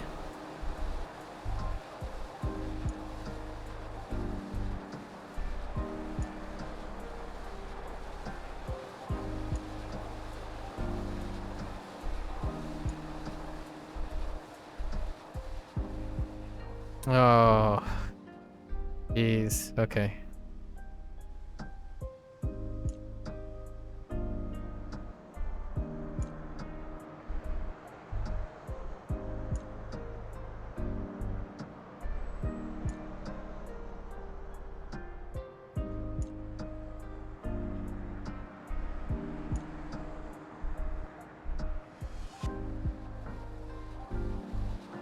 Nakukaki. Kaki. Hmm.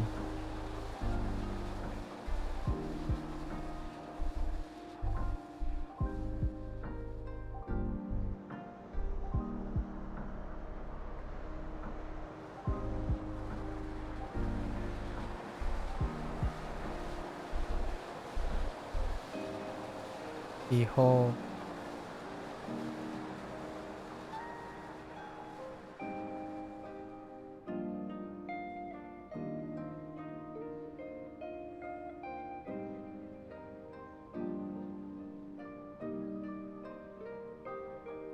Kaku.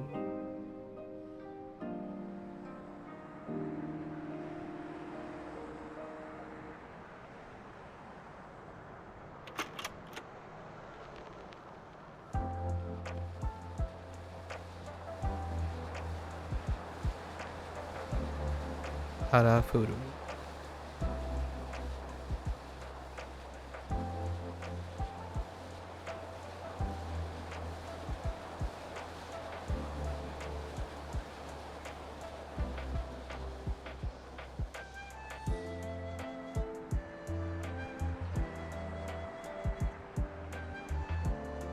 Banban.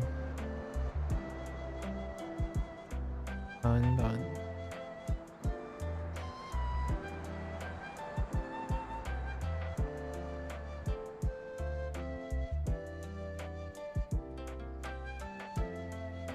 Miru.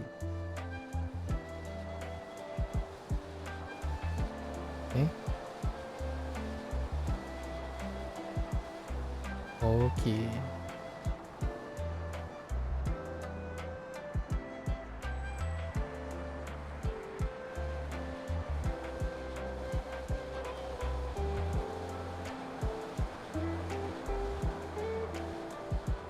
Namae.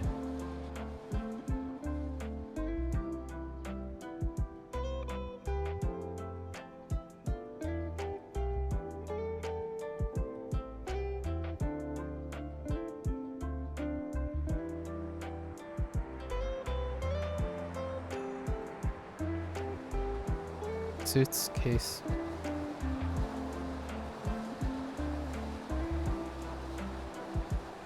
Hireru.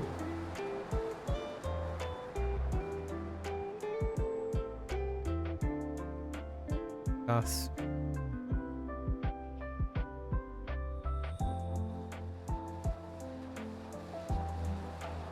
Ipai.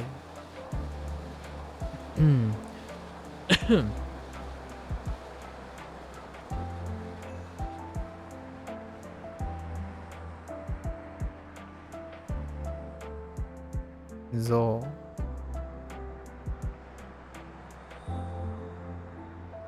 Urui.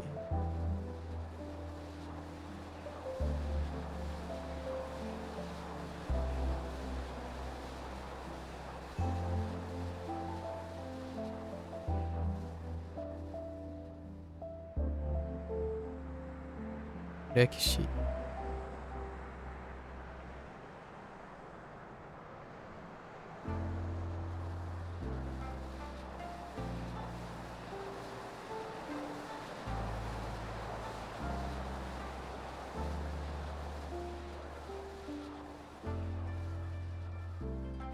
Rekishiteki.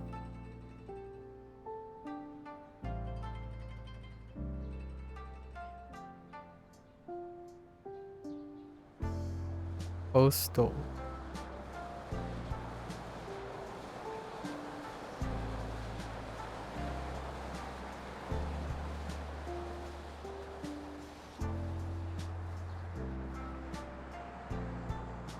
Okuru.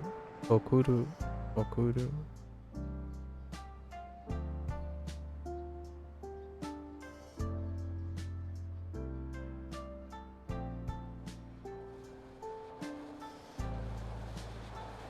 Todokeru.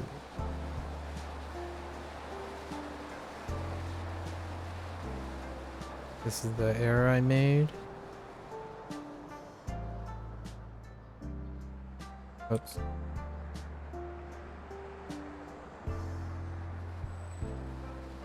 Usual. Usual.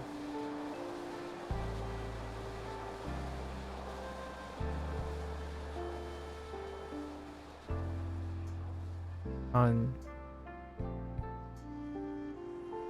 Had trouble with this one as well.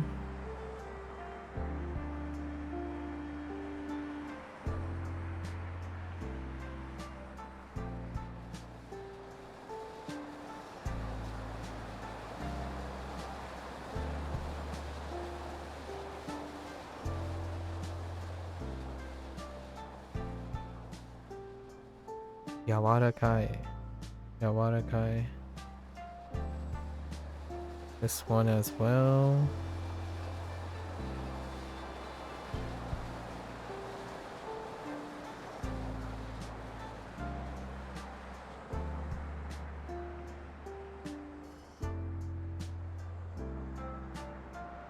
Yaku.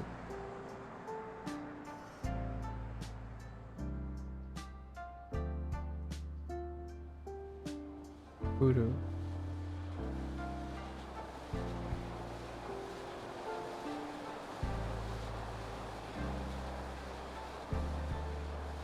Kashipan.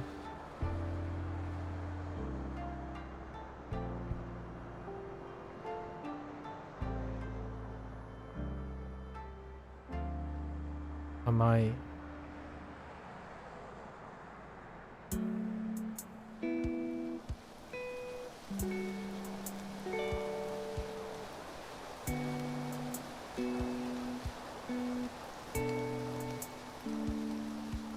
Fua fua.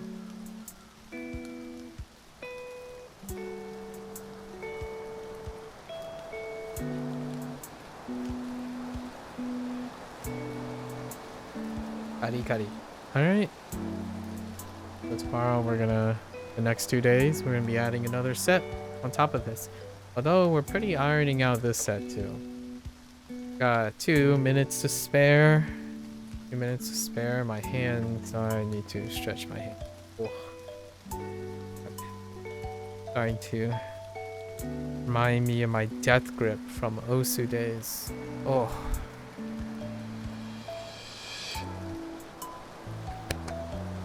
Okay, so that's a wrap for our Shashingo session. Not too bad. Oh yeah, we get a take home. I got a concluding message today as well. Got a really wonderful opportunity to kind of exchange dialogue with Ryan. Heckin' Ryan. I said Peter, and he didn't say anything. He just smiled. Actually, what did even Ryan say? I think he just laughed.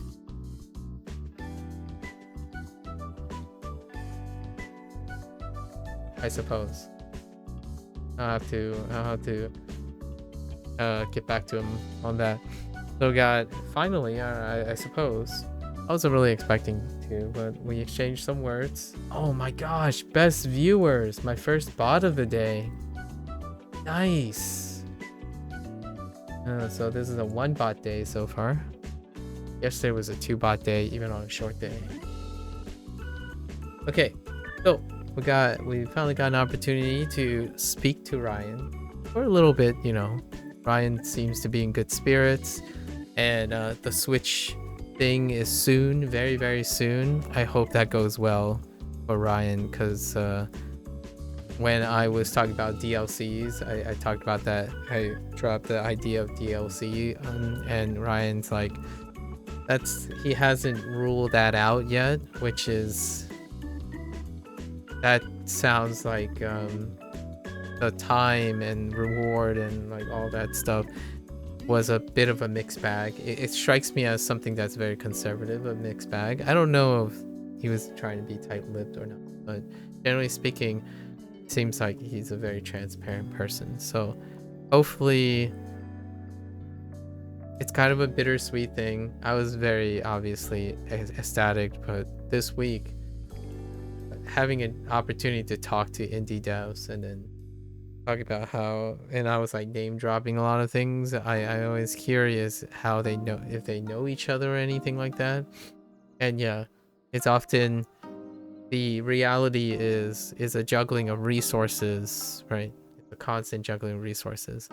And Ryan did mention something about, yeah, you could pick up some freelance people, reinvest in the freelance people to like expand different roles, but it might not be worth it in the long run. And I can kind of see that, unless the idea is to bring the person on to permanent as opposed to like a contracting. And that deals with a lot of human resources. And I do feel that wherever he's going, I suppose creating or developing and scouting a group is secondary to his future endeavors.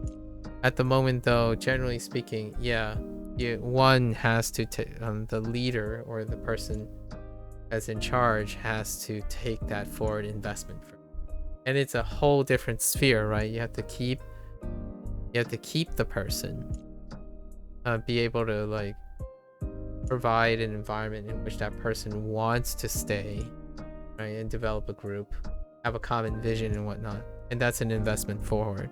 One cannot greatly anticipate what the partnership will return. It could go south. It could be a complete digression and distraction. It's not, it's no stranger to people who aren't even in the development cycle, to like in developers and publishers and whatnot. You hear it through the grapevines. Relationships can sour and whatnot. So that is kind of like the general gist that in the background when you have to negotiate these. It does, though, when it works out, in my opinion, investing in people, finding the complement skill sets, that's when you really do shine. I don't necessarily think that the impression I got was that there were back-end help that dramatically affected the original start of those people that I've mentioned, because due to the background, I mean, obviously I've never spoken to those people. They're probably incredibly busy nowadays, but I would like to think that I'm investing in a understanding or a precedence with people who may end up becoming one of those people one day. That'd be pretty cool, I wish not only Ryan but Daniel as well the best in their futures, right? I am certainly not one that has any aspiration to engage in that type of thing. My only aspiration at this point is to inspire people to be those people, right? If there's anything I'm particularly okay with, is saying things that resonates with the people, right? Gotta be that. I am here online trying to often try my best to be the ultimate empathizer. Otherwise, I just keep to myself. Like, why do something in public when you're not trying to reach to people, right? I think oftentimes just coming from the transparency that Ryan shared with his relationship with studying with Japanese, that is kind of the tough part, right? And sometimes it's those types of interactions that I still have a hard time trying to express or demonstrate to individuals who consume media and consume products voluntarily, by the way, and then have and dehumanize the mental stress and the humans behind those projects. Like, it says something to people's characters and normalization that you can say things like, oh, well, that's not a big deal, they're making money anyways, or oh, you know, I can be as cruel as I want to be because this doesn't meet my standards, that kind of thing. And I can understand that. One could say you wouldn't grow without criticism, but at the same time, the person who's making that comment also doesn't grow or learn anything out of catering consistently and projecting their own standards. So oftentimes, while that is overrepresented, I guess I'm here to say I think there's enough space in this world and compassion in this world where if you don't like something, that's respectable. At the same time, I think the common consensus is that nowadays, I think people who bring wonderful products that no one like necessarily asked for, but you're enjoying, yet often keep in mind that you could kill the product by attacking the person or being exceptionally unfilling and removed. And it's not that I'm saying it's easy to do that, because you're not able to talk to the person or know the person personally.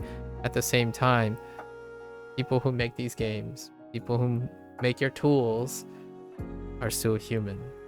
So with that said, something becoming popular, I like the way that Ryan was conservative with his words. When you become popular and you become successful, honestly, from the outside perspective, that doesn't justify that you can be exceptionally unfilling and cruel and demanding with your standards. Knowing that, yeah, a lot of money and popularity, but that doesn't necessarily mean it can't hurt, right? So much like I like to encourage people to have a mutual attempt to connect with people. So far, wow, it's really fun that I wouldn't have ever expected to have a chat, especially a live chat, with two developers at this point within the last 2 weeks. It's incredibly sobering and bittersweet talk, because as I explore, it seems like in both cases it was a bit of a mixed bag. It was palpable how the conversations were. It wasn't like glowing and over ambitious. They were very humble, you know, transparent people who had ups and downs. And that is probably the most humanizing aspect of getting the opportunity to talk to them, because otherwise you don't see it, right? I think sometimes it makes it a lot easier for people to criticize a product, thinking that as long as it's popular or it looks like it's doing well, that the people behind it didn't get stressed out or get hurt by this rippling effect that you have by being a minority voice setting fires everywhere, right? So that's probably the take-home message today. It was very sobering. I had so many questions, although obviously I didn't also want to overstep. Hopefully, I look forward to hearing the surprise announcement. You know, the Switch version gets released.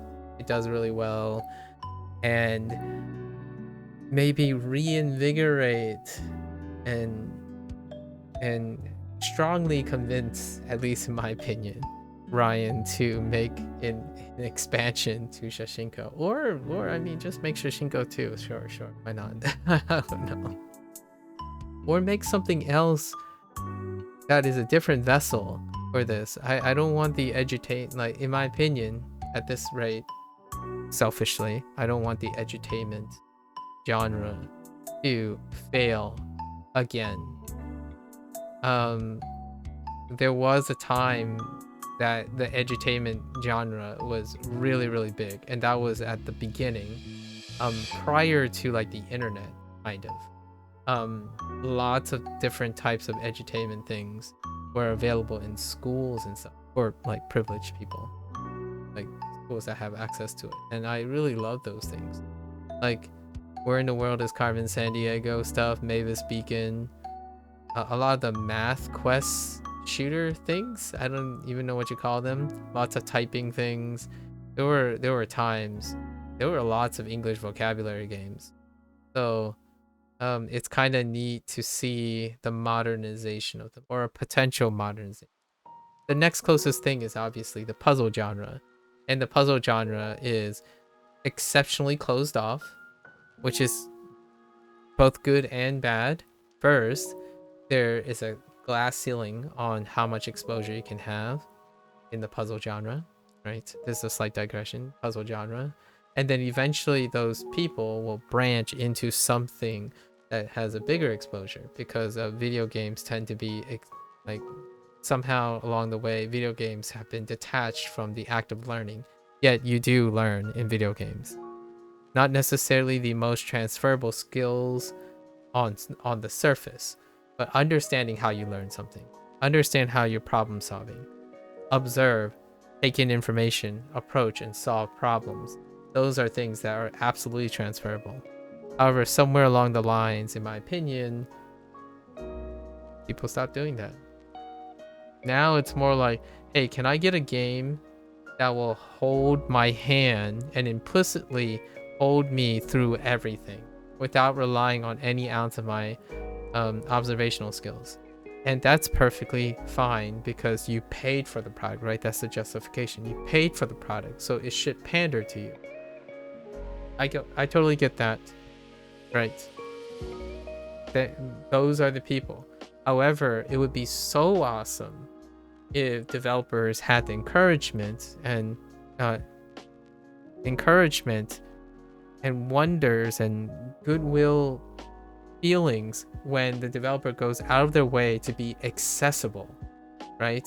Yes, you can still have your explicit stuff and all that. Those people who want a comfy ride and experience something, that's fantastic. I'm one for very narrative driven story point and click adventure games.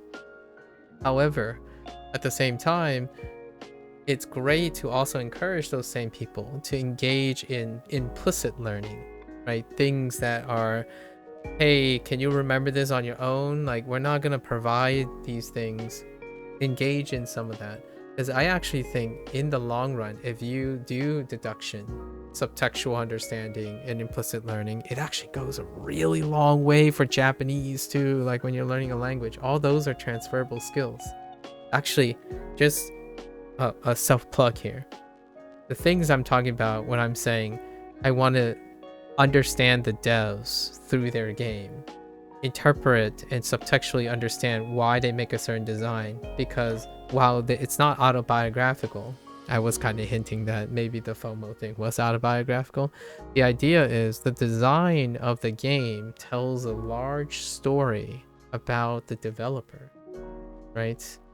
Like, and I asked a lot of questions about where their inspiration came from and whatnot, because that's how to confirm all these deductions. Now, why is that important? Well, it's a skill you can use to understand how to critique people's work. It's also a skill for journalism, because if you're writing for an audience, you have to also make that connection. And if you're writing about someone and you don't want to sound like you are incompetent or missing the mark and stuff, all of that are insights. And you can do that with video games, in my opinion. Some people would say I'm making a big deal out of nothing. Well, trivial things are a great way to practice that. And there was a time when you go to school and go to your English, if you're in an English speaking country, go to your English class, you read a literature, right? You read a book, and they ask you to characterize the book in the context of the author's intent, right?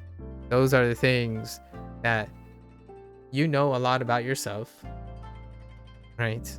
So lots of times when people are so sure of themselves, I like to challenge them and say, well, if you know so much about yourself, Have you challenged yourself to know about someone else and get out of your own head every once in a while? Have you done that before? Because playing a game and getting outside of your head makes it, like, maybe not for everyone, but for me, it's incredibly rewarding when you're like, and in the moment you get that opportunity to talk to the developer, I've confirmed a lot of my suspicions.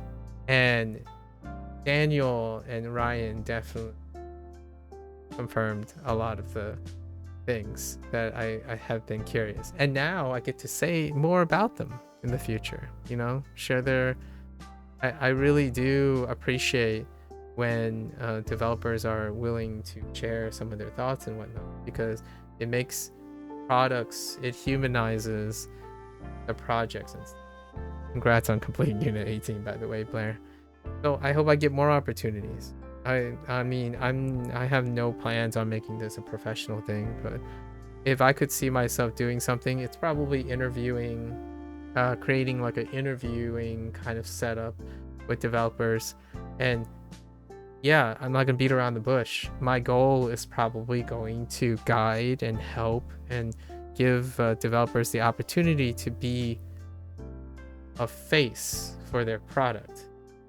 When you don't have time to talk about things or orchestrate PR for yourself, I think being a very well-spoken journalist, being a well-spoken interview person, can bring out some of the better things, or like some of the more attractive qualities that make your game not just a game, but also someone's product, right? I think it goes a long way to boosting the confidence of developers and allowing them to take risks, or like encouraging them to take risks, but also humanizes so people have something to connect with. I think there was a time when this was a social norm. Like, oh yeah, I love this game because I love the developers. It's like, oh yeah, this developer is so cool, I want to play the game. Like, there are fewer and fewer, like Hideo Kojima, right? Hideo Kojima, or I don't know. We're just gonna stick with Kojima. There are fewer and fewer of them, like Miyazaki, right, from FromSoft. There are fewer and fewer that type of impression, like where you like things because the people make those things. Yes, it's great to be objective about products, but at the same time, it seems like there's less and less faces. Not everyone watches like Gamescom and stuff. In fact, people tune out parts when the developers express their feelings and their excitement about their games. I think the vast majority of people just tune out that part. Like, where's my game? Where's the game that's supposed to pander to me? Let me see gameplay. I don't want to hear these people talk about how they spent 5 or 6 years of their lives dedicated to bringing you a product. It sounds very cruel. It sounds very sharp. However, that is the vicarious. In fact, some of the most... I'm not gonna beat around the bush here. Some of the most viral and influential people who consume video games behave like that. And that's their prerogative. However, I like to highlight the self-awareness about it. It trivializes the people that make games. So where would those, in my opinion, where would those influencers be without the video games that were brought to you by people you seem to trivialize and not acknowledge and be grateful for, right? It's so often like, oh, this game sucks, or this place sucks, or like, I don't agree with this. The developers must be drunk. Those are the comments, and it might be like fun at first. Like, what I mean is, like, it's not serious, it's not taken seriously. That's okay, I suppose. However, sometimes if you just keep doing that, you don't understand how, like, in my opinion, there are consequences to normalizing comments like that. I quite literally watch interviews of like maybe amateurish or like first timers who would ask questions that make me think. I would thank the developer for being brave or even appearing on it, because some of the questions can be very off-putting, like asking how questions are formed, like, hey, did you know that, how do you feel that everyone thinks your game is the worst game ever to the point it's being memed? Like, what kind of question is that? I don't make these. I can't. I'm not making this stuff up. Like that's like the level at these days. So now you get this like storm, right, where developers are kind of distant. Actually, even the bigger you get, the more distant you become from your like audience, because the idea is you're under a microscope, and that microscope comes with double standards. Whatever you say, whatever you do, can crush your motivation and your craft and everything without any blowback or consequences of the millions of people that are like destroying the well-being of the person that is providing those things. So that's kind of a cautionary, in my opinion, a bit of a cautionary commentary. I'm no stranger. I'm no stranger. And it's not going to stop me from doing things. For me, discipline is number one. Understanding these realities is number two, I suppose, if you say so. And that's kind of how I keep myself going. Because for every one of them, I like to think investing in people forward. Hopefully, if everyone's taking a dunk on a developer, if I am involved, I sure as heck will be playing the other side just to balance the scales, in my opinion. Treating creative people that are bringing you products that you voluntarily buy and enjoy. There's something really, really possibly even amoral about that type of behavior, and it is so easy, in my opinion, now to think that you can do that anywhere you want. Like, for example, a developer trusting you to try out their game, and they're not going to say like what you can say or nothing because they trust you, only to have some like half-effort review that has a lot of misinformation and whatnot, largely because you don't have time. The professional thing to do is to reject the offer, right? Or to say you can't. Instead, it's quantity, and it's a vicious cycle, because I'm either going to end up demonizing the person who doesn't have enough time, or demonizing the developer who didn't do their due diligence, and then you have like a spiral of finger pointing.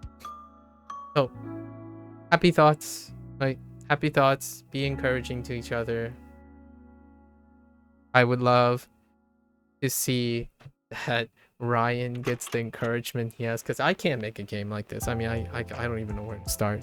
So I would love to see this become a franchise, with or without Ryan, I guess. I mean, Ryan, I mean, like, if Ryan can't do it, it would be lovely to see other people inspired to do this. But with all that said, you need a precedence to have sequels or expansions.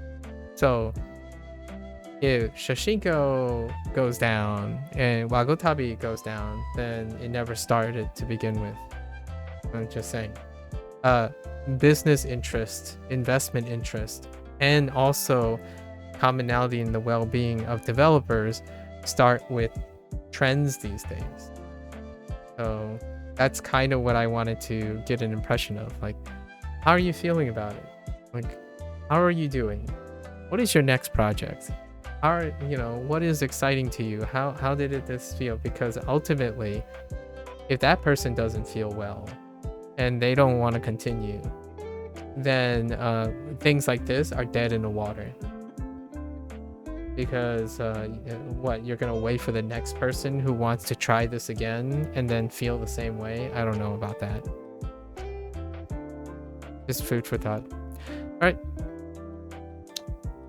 Try to exercise compassion. I guess that's a take-home message. I really appreciate that I got the opportunity to exchange some candid conversation with the developer. All right, and a fan as well. Pretty sweet. All right, folks. I'm gonna switch gears now.